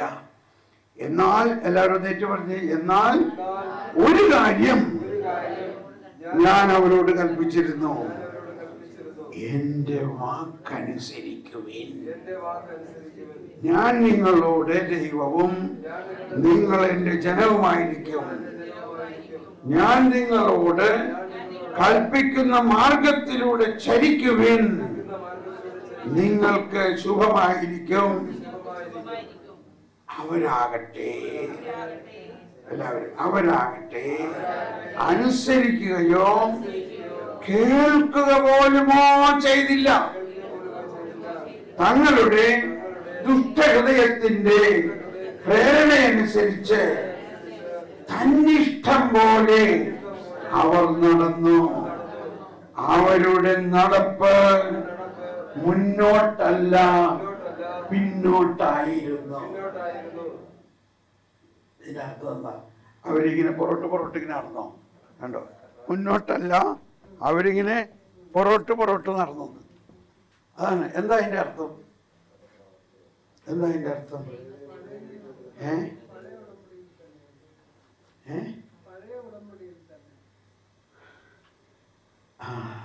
ഇതൊക്കെയാണ് ജ്ഞാനത്തിന് വേണ്ടി പ്രാർത്ഥിക്കണം. അതായത് ഞാൻ അവരെ ഈജിപ്തിൽ നിന്ന് കൊണ്ടുവന്നു. എന്തായിരുന്നു ഈജിപ്തിൽ അവരുടെ അവസ്ഥ? അടിമത്വം. ആ ഭയാനകമായ അടിമത്വത്തിൽ നിന്ന് കൊണ്ടുവന്നു അവരെ ഞാൻ എൻ്റെ ജനതയാക്കി, എൻ്റെ സ്വന്തമാക്കി. പക്ഷെ അവരെൻ്റെ വാക്ക് ശ്രമിച്ചില്ല. അവരുടെ തന്നെ ദുഷ്ടഹൃദയം അനുസരിച്ച് നടന്നപ്പോ അവർ വീണ്ടും അതിനേക്കാൾ വലിയ ഒരു അടിമത്വത്തിൽ ചെന്ന് വീണു. ബാബിലോണിയൻ അടിമത്വം.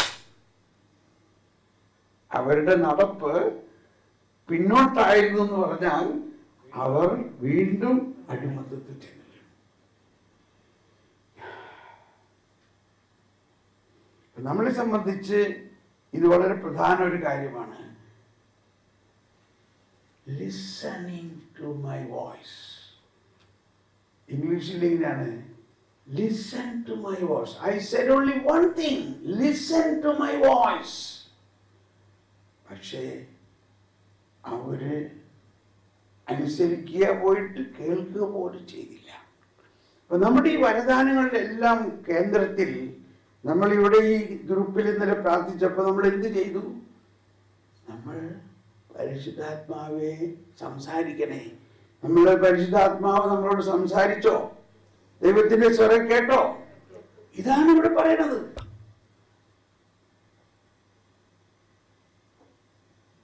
അത് കേട്ടാൽ ഈശോ പറഞ്ഞു, ഞാൻ പിതാവും ഒന്നാണ്. ഞാൻ പറയുമ്പോൾ പിതാവ് പ്രവർത്തിക്കുകയാണ്. ഓക്കെ. അപ്പൊ അവര് അവരുടെ അവസ്ഥ ഒന്ന് ആലോചിച്ച് നോക്കി. അവർക്കത് കേൾക്കാൻ പറ്റണില്ല.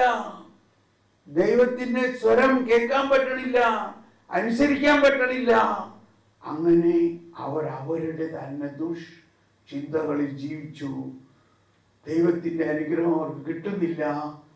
അപ്പോൾ ഇതാ ആക്രമണം വരുന്നു അവരുടെ നേരെ.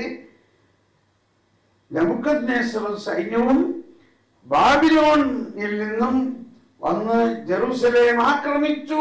ഇത്രയും ബൃഹത്തായ ജെറുസലേം ദേവാലയം നശിപ്പിച്ചു, കൊള്ളയടിച്ചു. ജെറുസലേമിന്റെ മതിലുകൾ തകർത്തു, ജെറുസലേം കത്തിച്ചു.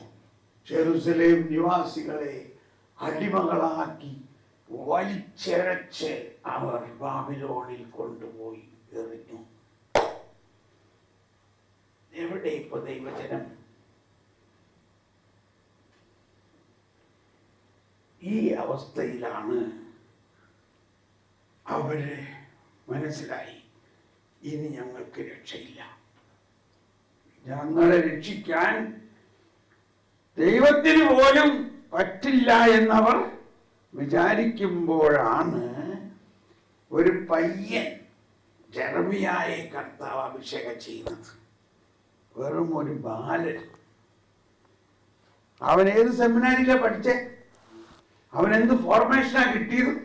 അപ്പൊ ഈ പ്രവചനപരത്തിന്റെ ഒരു ഗുണം അതാണ്, അതിന് ഒരു ഫോർമേഷന്റെ ആവശ്യമില്ല.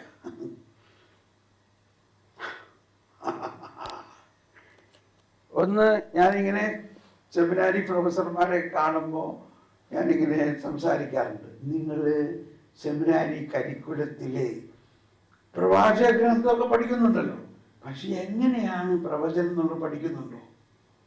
ഈ പ്രവചനം എങ്ങനെ ഉണ്ടാകണേ? ഇല്ല ഇല്ല, അത് ഞങ്ങൾക്ക് കരിക്കുലത്തിലില്ല. അപ്പൊ അവർക്ക് ബാധ്യതയില്ല പഠിക്കാൻ എന്നുള്ള വായിക്കാൻ. ഞങ്ങളുടെ കരിക്കുലത്തിൽ അതില്ല. എന്നാൽ നമ്മുടെ ദൗത്യം എന്താണ്? പ്രവാചക ദൗത്യമാണ്. മനസ്സിലായോ? സെമിനാരികൾ തന്നെ പുതിയതാകണം, ഇല്ലേ? അപ്പൊ ഇവിടെ ഈ ജെറമിയ എന്ന ഒരാളെ അയക്കുകയാണ്. ഇപ്പൊ ശ്രദ്ധിക്കണം, ജെറമിയ 29:11. ഈ അവസ്ഥ, അതായത് ഇസ്രായേൽ ജനം ഭയാനകമായ അടിമത്വത്തിൽ, ഞങ്ങൾ നശിച്ചു, ഞങ്ങളെ രക്ഷിക്കാൻ ആർക്ക് കഴിയില്ല എന്ന് ഉറച്ച് തകർന്ന് നശിച്ചു എന്നിരിക്കുമ്പോൾ ജെറമിയായിലൂടെ കർത്താവ് അരുളി ചെയ്യാണ്. ഈ അർത്ഥത്തിലാണ് ആ വചനത്തെ നമ്മൾ കാണേണ്ടത്. എല്ലാവരും ഒന്ന് പറഞ്ഞേ, നിങ്ങളെ കുറിച്ചുള്ള എന്റെ പദ്ധതി നിങ്ങളുടെ നാശത്തിനുള്ളതല്ല. കണ്ടോ? Praise the Lord. നിങ്ങളെ നശിക്കാൻ ഞാൻ വിട്ടുകൊടുക്കില്ല. നിങ്ങളുടെ ശുഭകരമായ ഭാവിക്കും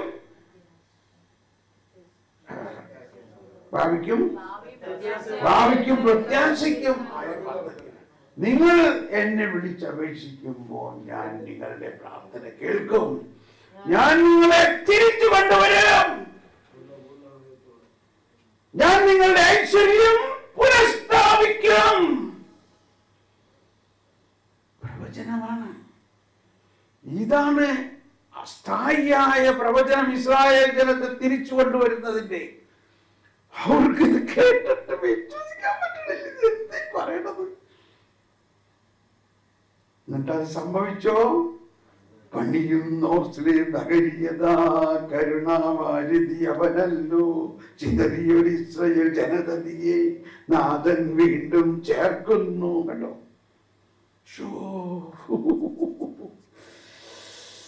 അഭിഷേകം, അഭിഷേകം.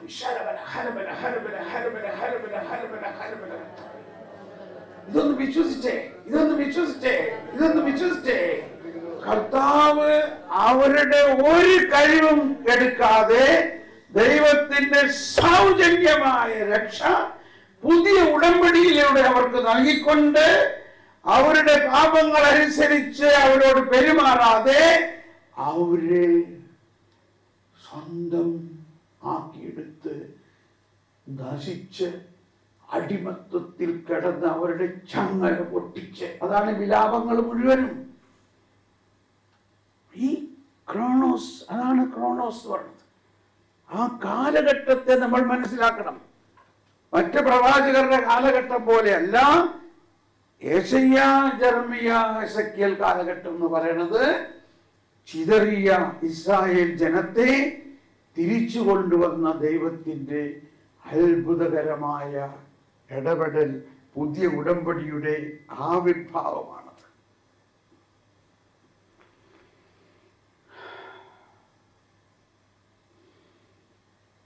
അപ്പൊ അവിടെ യെശയ്യായെ 1-ാം അധ്യായത്തിൽ തന്നെ പറയുന്നുണ്ട്, ആകാശമേ കേൾക്ക, ഭൂമിയെ ചെവി തരിക, ഞാൻ മക്കളെ പോറ്റി വളർത്തി, അവർ എന്നോട് മത്സരിക്കും.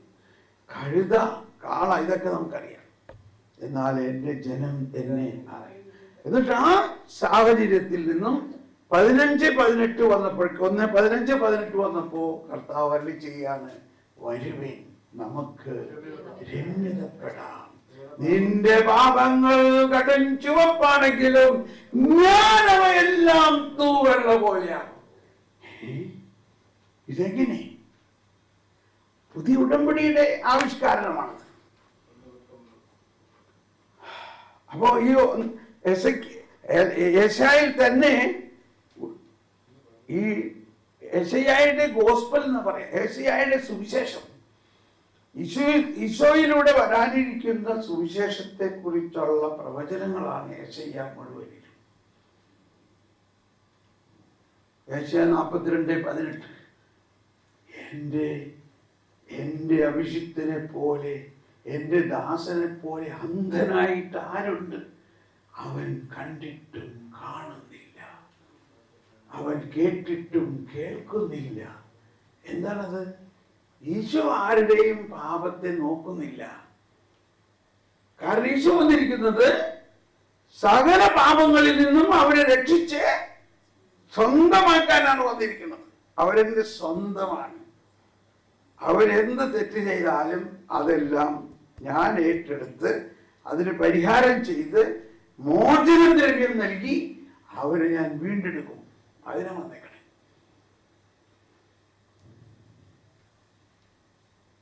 കണ്ടിട്ടും കാണുന്നില്ല. നമ്മളൊക്കെ എങ്ങനെയാ? നമ്മുടെ പ്രാർത്ഥനാ ഗ്രൂപ്പിൽ ഒരാൾ ജോയിൻ ചെയ്യാൻ വന്നേക്കാണ്. അപ്പൊ ലീഡർ പറയുന്നത്, ഇയാളെ ഒന്ന് വാച്ച് ചെയ്തോട്ടോ, ഇയാൾ എന്താണ് ഹിസ്റ്ററി ഒന്ന് നോക്കണേ. എന്നിട്ട് നമ്മൾ വലിയ റിസർച്ച് നടത്തിയിട്ട്, ഇയാൾ മറ്റേ പ്രാർത്ഥനാ ഗ്രൂപ്പിൽ ഭയങ്കര ബാഡ് റിപ്പോർട്ടാണ്, അതുകൊണ്ട് നമ്മളിവിടെ ചേർക്കണ്ട, വെറുതെ ആവശ്യമില്ലാത്ത പുരുവാലൊന്നും ഉണ്ടാക്കണ്ട.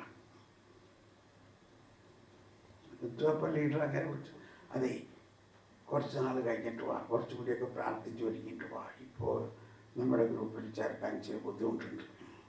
ഇത്രയേ ഉള്ളൂ നമ്മുടെ പ്രാർത്ഥനാ ഗ്രൂപ്പ് എന്ന് പറഞ്ഞാൽ. ഈശോയുടെ ഗ്രൂപ്പിൽ വന്നവരെയൊക്കെ ഇങ്ങനെ പ്രാർത്ഥിച്ചിട്ട് വിട്ടോ ആരെങ്കിലും? അവൻ കണ്ടിട്ടും കാണുന്നില്ല. ഞാനിത് പറയുമ്പോഴൊക്കെ ഒരു തമാശ ഓർക്കുകയാണ്. സ്കോട്ട്ലൻഡിൽ ഞാൻ പോയപ്പോൾ നേരത്തെ ഞാനവിടെ ചെല്ലാൻ പറഞ്ഞപ്പോൾ ഒരു കുടുംബം എന്നെ വിളിച്ചു പറഞ്ഞു, ബ്രദർ വന്നാൽ ഞങ്ങളുടെ വീട്ടിൽ താമസിക്കണം, അറ്റ്ലീസ്റ്റ് ഒരു നേരം ഭക്ഷണം കഴിക്കാനെങ്കിലും വരണം. അപ്പോൾ അവൻ എപ്പോഴും നമ്മുടെ വീഡിയോ കണ്ടുകൊണ്ടിരിക്കുകയാണ് യൂട്യൂബിൽ. അപ്പം ആ കാലഘട്ടത്തിൽ ഈ കാര്യങ്ങൾ ഞാനിങ്ങനെ പറയാണ്, അവൻ കണ്ടിട്ടും കാണുന്നില്ല. നമ്മൾ ഈ ഓരോരുത്തരുടെയും തിന്മയോ അല്ലെങ്കിൽ അവർ നമ്മൾ ചെയ്യണമെല്ലാം ഓർത്തിരിക്കേണ്ട ആവശ്യമില്ല. അതങ്ങ് മറക്ക്, അങ്ങ് വിട്ടുകളയും. കർത്താവ് അത് ക്രമീകരിക്കും. അപ്പൊ അവിടെ ചെന്നപ്പോ അവന്റെ ഭാര്യ നല്ല രുചികരമായ ഭക്ഷണം ഉണ്ടാക്കിയിരിക്കുന്നു. അങ്കമാലി മാങ്ങാക്കറി. ഇതൊക്കെ ഞാൻ പറയണത് കേട്ടിട്ട് ഓക്കെ. അപ്പോൾ അതാണ് അവള് പറഞ്ഞാൽ അങ്കമാലിക്കാരിയാണ്, അതുകൊണ്ട് ഞാൻ ബ്രദറിന് അങ്കമാലി മാങ്ങാക്കറി ഉണ്ടാക്കി തരും, അതുകൊണ്ട് ഇവിടെ വരണം. എനിവേ അവിടെ ചെന്നപ്പോൾ അപ്പൊ ഇവൻ ഈ മറ്റേ നമ്മുടെ ഊബർ ഓടിക്കണമാതിരി വണ്ടി ഓടിക്കലാണ്. അവൻ പറയണേ ഇതാണെങ്കിൽ വേറെ പ്രശ്നമൊന്നുമില്ല, എനിക്ക് ആരെയും വിളിച്ച് ചോദിക്കേണ്ട, ലീവ് കിട്ടണമെന്നുള്ളൂ. ഞാൻ പോയില്ല, ഞാൻ പോയില്ല. പിള്ളേരെ സ്കൂളിൽ കൊണ്ടുപോകാനും ഒക്കെ എനിക്ക് പ്രശ്നമില്ല. മാത്രമല്ല ഫുൾ ടൈം വചനം കേട്ടുകൊണ്ടിരിക്കുക. നമ്മുടെ വീഡിയോ ഇങ്ങനെ കാറിൽ കേട്ടുകൊണ്ടിരിക്കുകയാണ്. അപ്പോൾ വീട്ടിൽ വന്നപ്പോൾ പിന്നെ എന്തൊക്കെയുണ്ട് വിശേഷം? എൻ്റെ ബ്രദറെ ഇപ്പൊ ഭയങ്കര സമാധാനം. അപ്പൊ അവളവിടെ നിന്ന് ചിരിക്കലുണ്ട്. എന്തോ ഒരു തരിയുടെ പ്രശ്നമാണ് ഇവിടെ. എന്ത് പറ്റി? അല്ല ഇപ്പൊ ഭയങ്കര സമാധാനമാണ്. എന്താണ്? കണ്ടിട്ടും കാണുന്നില്ല. അതോടെ പ്രശ്നം തീർന്നു. അല്ല എന്തുണ്ടായപ്പോ? അതെ ബ്രദറെ, കാര്യം പറയാലോ. ഞാൻ ഇവളോട് പറഞ്ഞിട്ടുണ്ട്, ഈ വാഷ് ബേസിൻ്റെ അവിടെ തൂക്കിയിട്ടേക്കണ ഹാൻഡ് ടവല്, അതായത് വാഷ് ബേസിൻ്റെ അവിടെ നമ്മൾ കൈ തുടയ്ക്കാനൊരു ടവൽ വെക്കില്ലേ, ഇത് വേറെ ഒന്നിനും ഉപയോഗിക്കരുത്. ഇത് കൈ മുഖം തുടയ്ക്കാനുള്ളതാണ്. ഞാൻ നോക്കുമ്പോ അവളെടുത്ത് മേശ തുടയ്ക്കണം. എനിക്കത് ഭയങ്കര പൊട്ടിത്തെറിക്കണമായി തോന്നി. പെട്ടെന്ന് ബ്രദറിന്റെ ആ വാക്ക്, കണ്ടിട്ടും കാണുന്നില്ല.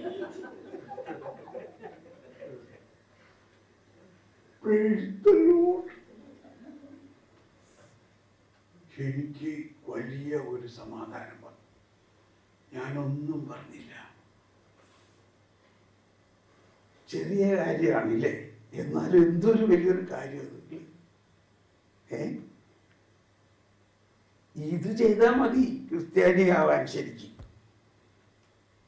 വലിയ വേളൊന്നും വലിയ വരദാനൊന്നുമില്ലെങ്കിലും വീട്ടില് ഇങ്ങനെ ഒരു പരസ്പരമായിട്ട് കണ്ടിട്ടും കാണുന്നില്ല.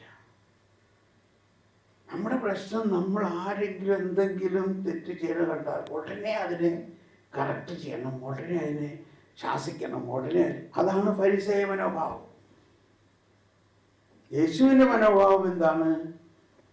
സാരമില്ല, ശരിയായിക്കോളും.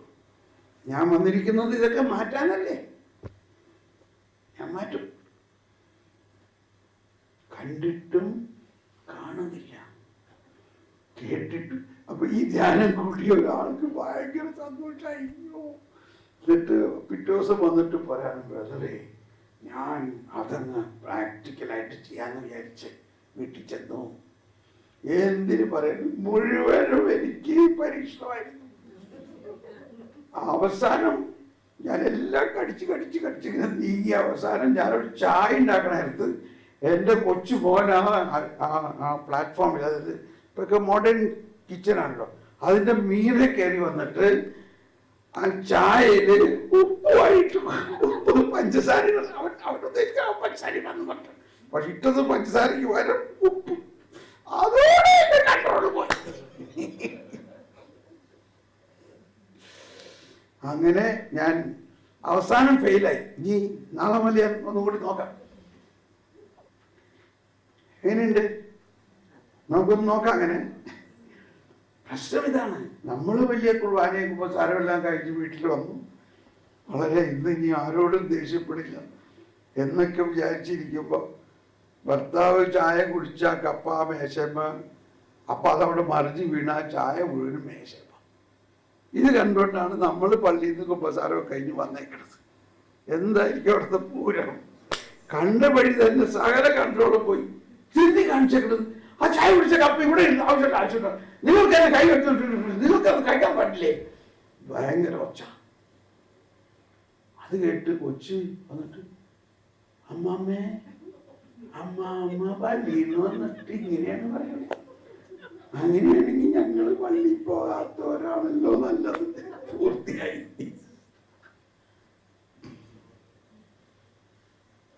അപ്പോ ഇതെല്ലാം പുതിയ നിയമവും പഴയ നിയമവും തമ്മിലുള്ള പ്രശ്നം ഇതാണ്. പഴയ നിയമത്തിലായിരിക്കുന്നവൻ ഫരിസേയ സ്വഭാവമാണ് അവൻ്റെ.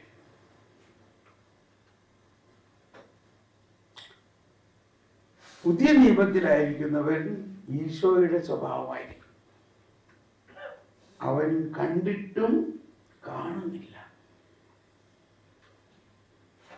കേട്ടിട്ടും കേൾക്കുന്നില്ല.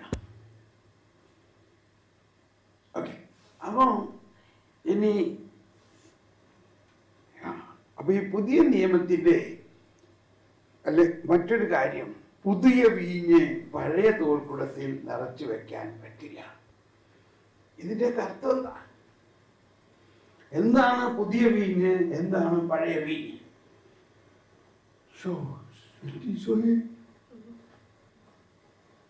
വിശക്കണ്ടോ? കുറേശ്ശെ വിശക്കാൻ തുടങ്ങിയില്ലേ? എന്നാൽ ഈ വീഞ്ഞിന്റെ കാര്യം പറഞ്ഞിട്ട് നമുക്ക് പോവാം. ഇത് മനോഹരമായ ഒരു പ്രബോധനമാണ്, എല്ലാവരും ശ്രദ്ധിച്ച് കേൾക്കണം കേട്ടോ.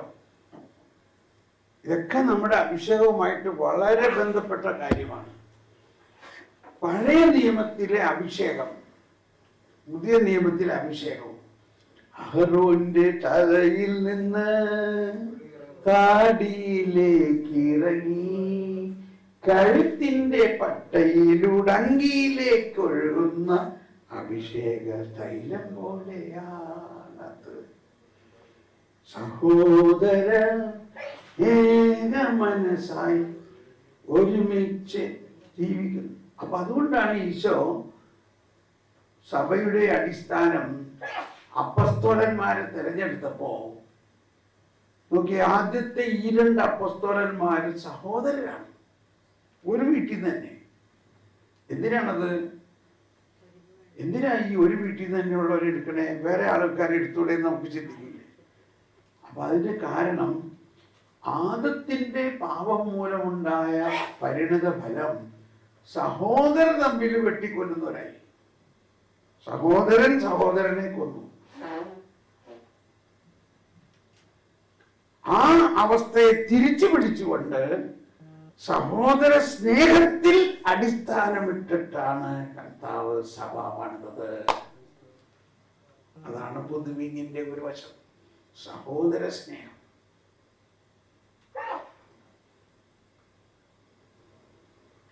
ഓക്കെ, ഇനി പ്രധാന ടീച്ചിങ് ഇതാണ്. പുതിയ നിയമത്തിൽ ഈശോയിലുള്ള അഭിഷേകം 3 അഭിഷേകമാണ്. എന്തെല്ലാമാണ്? രാജകീയ അഭിഷേകം, പൗരോഹിത്യ അഭിഷേകം, പ്രവാചക അഭിഷേകം. എന്നാൽ ഈശോയുടെ വംശാവലിയിൽ ഈ 3 അഭിഷേകമുള്ള ആരും ഇല്ല.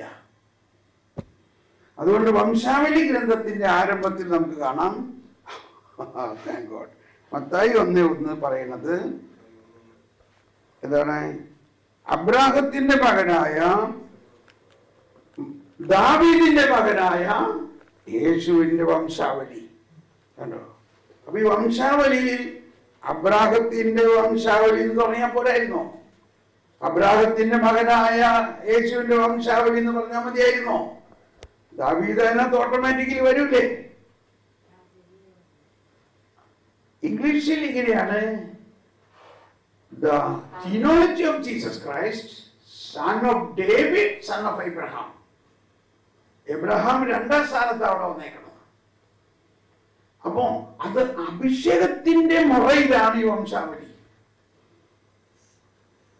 യേശുക്രിസ്തുവിലുള്ള സ്ഥായിയായിട്ടുള്ള അഭിഷേകം രാജകീയ അഭിഷേകമാണ്. ഇതൊക്കെ പിതാക്കന്മാരുടെ പ്രബോധനത്തിൽ നിന്നാണ്. കറ്റേനാവുടയ വിശുദ്ധ ജെറോം, വിശുദ്ധ അഗസ്തീനോസ്, വിശുദ്ധ അംബ്രോസ്, വിശുദ്ധ ജോൺ ക്രിസോസ്റ്റോമോസ് ഇവരെയൊക്കെ പഠിപ്പിച്ചതാണത്.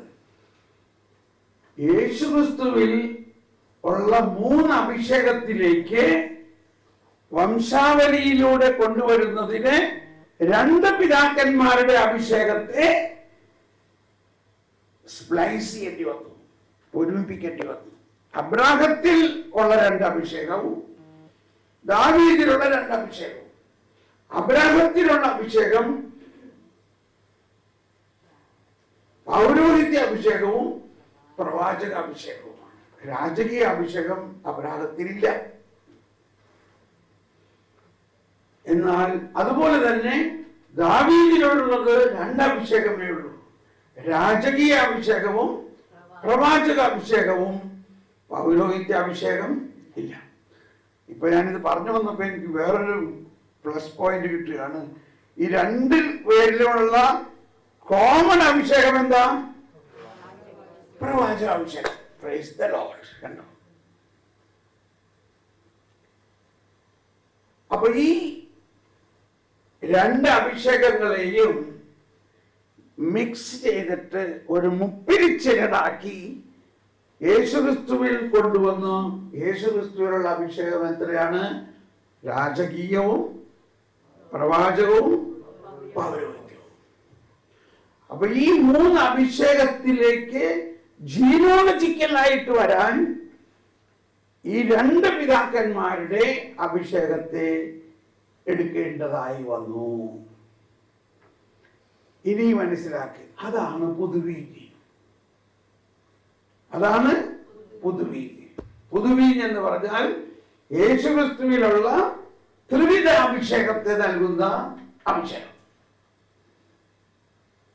പഴയ വീഞ്ഞോ? പഴയ വീഞ്ഞിൽ മൂന്ന് അഭിഷേകമില്ല. ദാവീദിന്റെ വീഞ്ഞായാലും അബ്രാഹത്തിന്റെ വീഞ്ഞായാലും രണ്ട് അഭിഷേകമുള്ളൂ. ഫരിസേയരും നിയമജ്ഞരും അബ്രാഹം വരെ അവർക്ക് എത്താൻ പറ്റുന്നുള്ളൂ. ഉണ്ടോ? മോശ അബ്രാഹം, ദാവീദ് അവരെ സംബന്ധിച്ച് അവരുടെ രാജാവാണ്. അതിനപ്പുറത്ത് അവർക്ക് ചിന്തിക്കാൻ പറ്റുന്നില്ല. ആ കോണ്ടസ്റ്റിലാണ് ഈശോ പറയണത്, അബ്രാഹത്തിന് മുൻപ് ഞാനുണ്ട്. ഇത് പറഞ്ഞപ്പോ ഇവര് കല്ലെടുത്തെറിയാൻ, ഇവനെന്തി പറഞ്ഞ 50 വയസ്സ് പോലും ഇവനായിട്ടില്ല, എന്നിട്ട് അബ്രാഹത്തിനെ ഇവ കണ്ടുന്നോ? അബ്രാഹത്തിന് മുമ്പിട്ടും. അവർക്ക് യേശു ദൈവമാണെന്നോ ഈ ദൈവത്വത്തെ കുറിച്ച് അവർക്ക് പറഞ്ഞ മനസ്സിലാവണില്ല. അബ്രാഹത്തിന് അപ്പുറത്ത് അവർക്ക് ചിന്തിക്കാൻ പറ്റുന്നില്ല. അപ്പോ ആ വീഞ്ഞ് കുളിച്ച് പരിചയമുള്ളവൻ ആദ്യം മതിയെന്നേ പറയുള്ളൂ. ലൂക്ക 5-ാം അധ്യായത്തിലാണ് അവസ്ഥ. പഴയത് കൊടുത്ത് പരിചയമുള്ളവൻ. അപ്പൊ ഈ പഴയ വീഞ്ഞ് പുതിയ തോൽക്കുടത്തിൽ നിറച്ചാൽ തോൽക്കുടം പൊട്ടും. പുതിയ വീഞ്ഞ് പുതിയ വീഞ്ഞ് മൂന്ന് അഭിഷേകമുള്ള പുതിയ വീഞ്ഞ് ഈ രണ്ട് അഭിഷേകം വെക്കാറുള്ള പഴയ തോൽക്കുടത്തിൽ നിറച്ചാലോ തീർച്ചയായിട്ടും തോൽക്കുടം പൊട്ടും, വീഞ്ഞും പോകും. അതായത് പഴയ നിയമത്തിന്റെ സിദ്ധാന്തം എന്ന് പറഞ്ഞാൽ ഡോക്ട്രിൻ, ആ ഡോക്ട്രിനിൽ മുഴുക്കെ പിടിച്ച് അതനുസരിച്ച് ജീവിതത്തെ ക്രമീകരിച്ചിരിക്കുന്ന ഒരു വ്യക്തിയിലേക്ക് ഈ ത്രിവിധാഭിഷേകം എന്ന് പറഞ്ഞ പുതിയ വീഞ്ഞ് നിറയ്ക്കാൻ പറ്റില്ല. അതുകൊണ്ടാണ് ഈശോ പറഞ്ഞത്, വീണ്ടും ജനിക്കുന്നില്ലെങ്കിൽ ആർക്കും സ്വർഗരാജ്യത്തിൽ പ്രവേശിക്കാൻ പറ്റില്ല. വീണ്ടും ജനിക്കുക എന്ന് പറഞ്ഞാൽ ഈ പുതുവീഞ്ഞ് അടങ്ങിയിരിക്കുന്ന കൃപാവരത്തിലൂടെ നമ്മുടെ ജീവിതം, നമ്മുടെ ആത്മാവ്, നമ്മുടെ മനസ്സ്, നമ്മുടെ ശരീരം വികസിക്കണം. അപ്പൊ അത് പറയുമ്പോ ഈ തോൽക്കുടം എന്നുള്ളതിന്റെ ഒരു സിദ്ധാന്തം ഇതാണ്. അവര് ഇസ്രായേലിൽ ഓരോ സീസണാണ് ഈ വീഞ്ഞിന്റെ സീസൺ. മുന്തിരി പഴുത്തു, അതിൽ നിന്ന് മുന്തിരിച്ചാറുണ്ടാക്കി. ആ സീസൺ കഴിഞ്ഞു കഴിയുമ്പോ ഈ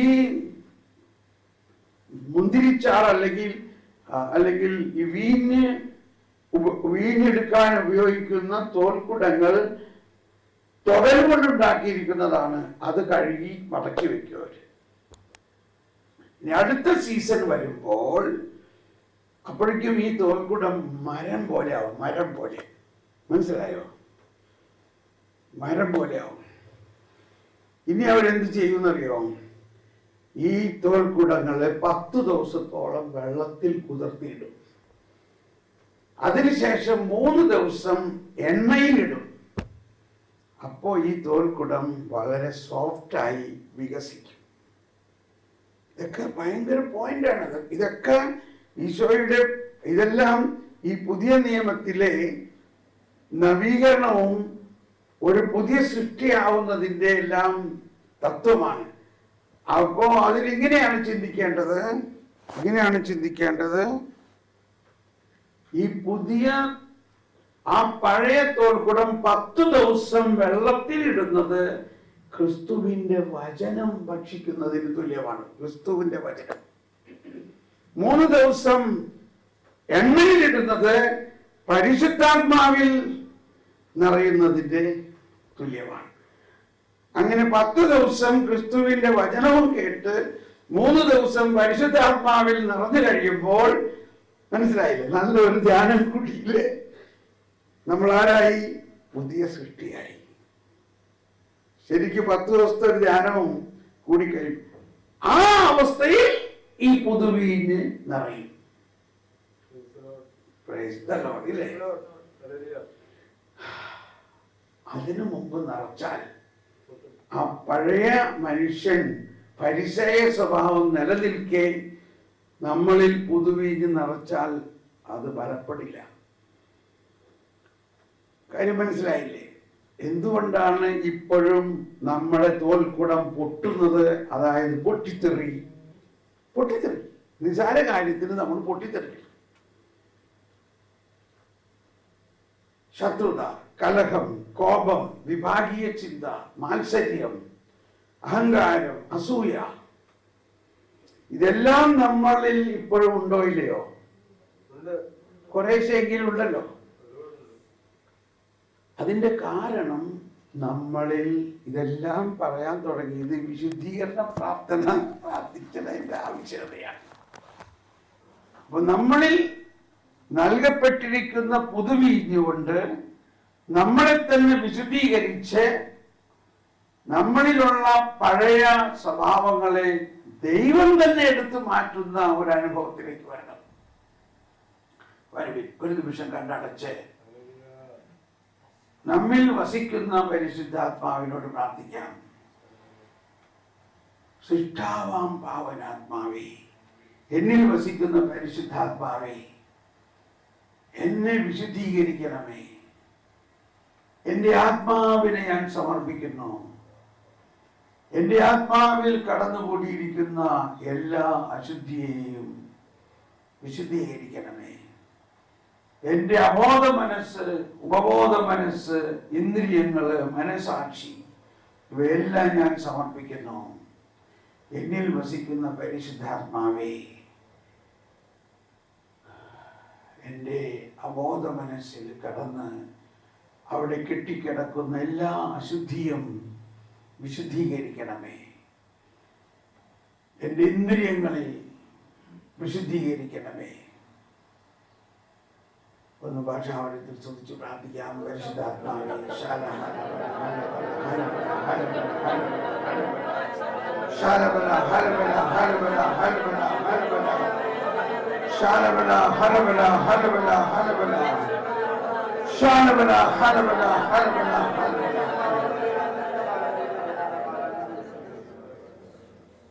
പരിശുദ്ധാത്മാവേ, ജ്ഞാനം നൽകണേ.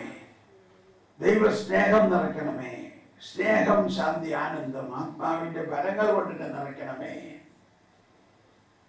ആത്മാവിന്റെ ദാനങ്ങൾ കൊണ്ട് എന്നെ നിറയ്ക്കണമേ. ആത്മാവിന്റെ വരങ്ങൾ കൊണ്ട് എന്നെ നിറയ്ക്കണമേ. സ്തുതിക്കാം. Hallelujah, hallelujah. Fill me, fill me, fill me. Love, joy, peace. Fill me, fill me, fill me. Love, joy, peace. Fill me, fill me, fill me. Wisdom, knowledge, understanding. Fill me, fill me, fill me. Wisdom, knowledge, understanding. Fill me, fill me, fill me. Faith, hope, and charity. Faith, hope.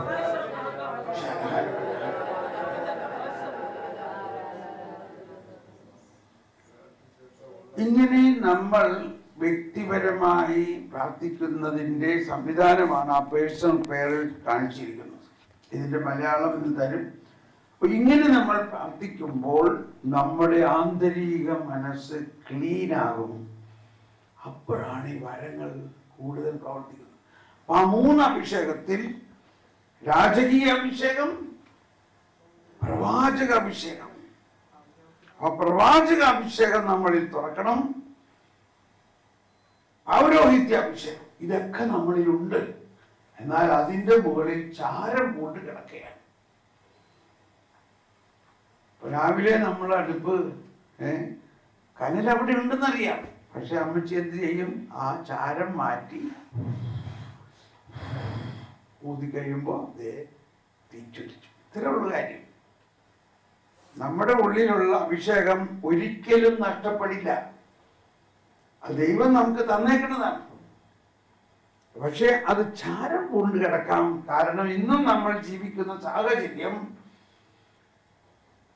മരണത്തിന്റെ നിഴൽ വീണ താഴ്വരയിലൂടെയാണ് ഞാൻ നടക്കുന്നതെങ്കിലും അവിടുന്ന് കൂടെ ഉള്ളതിനാൽ ഞാൻ ഭയപ്പെടുകയില്ല. അപ്പം നമ്മൾ ഇന്ന് മുതൽ എടുക്കേണ്ട ഒരു തീരുമാനം, ഇന്ന് 4 മണിക്ക് എത്ര പേരെ എടുപ്പിച്ചു? ആരെങ്കിലും എഡിറ്റോ 4 മണിക്ക്? Praise the Lord. ഇത് കൈവീശി കാണിച്ചേ.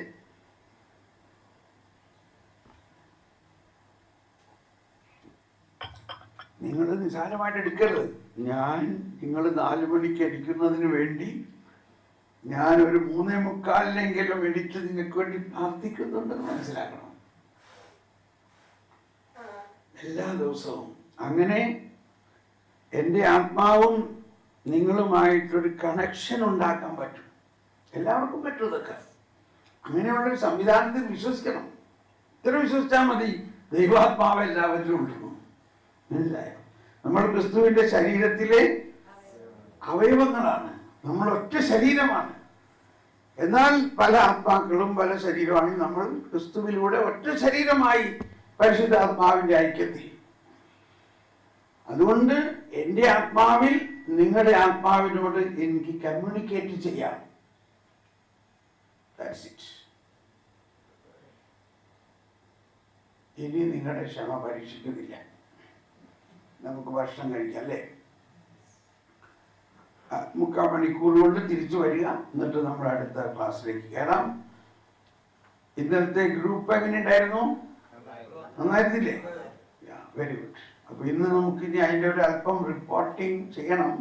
അത് എപ്പോഴാണെന്ന് നോക്കാം. ചിലപ്പോൾ ഭക്ഷണം കഴിച്ചു വന്നിട്ട് നമുക്ക് ഉടനെ അതിൻ്റെ റിപ്പോർട്ടിങ് എടുക്കാം. അതനുസരിച്ച് ഞാൻ അടുത്ത ക്ലാസ്സിനെ ക്രമീകരിക്കാം.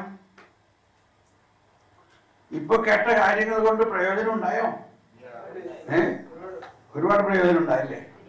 ഓക്കെ, അതൊന്നും നിങ്ങൾ ഷെയർ ചെയ്താൽ നല്ലതാണ്. കാരണം എനിക്കൊരു ചില നേരത്തെ ഇങ്ങനെ സംശയം, ഞാൻ ഈ പേഴ്സണൽ പേരിനെ കുറിച്ച് പഠിപ്പിക്കാൻ വന്നിട്ട് ഇത്രയും ബൈബിള് മുഴുവനും പഠനമായില്ലേ? പഴയ നിയമത്തിന്റെ ക്രോണോസും കൈറോസും. Okay, so we go. വേഗം വരൂ, ഭക്ഷണം കഴിച്ചു. God bless you. ഓക്കെ.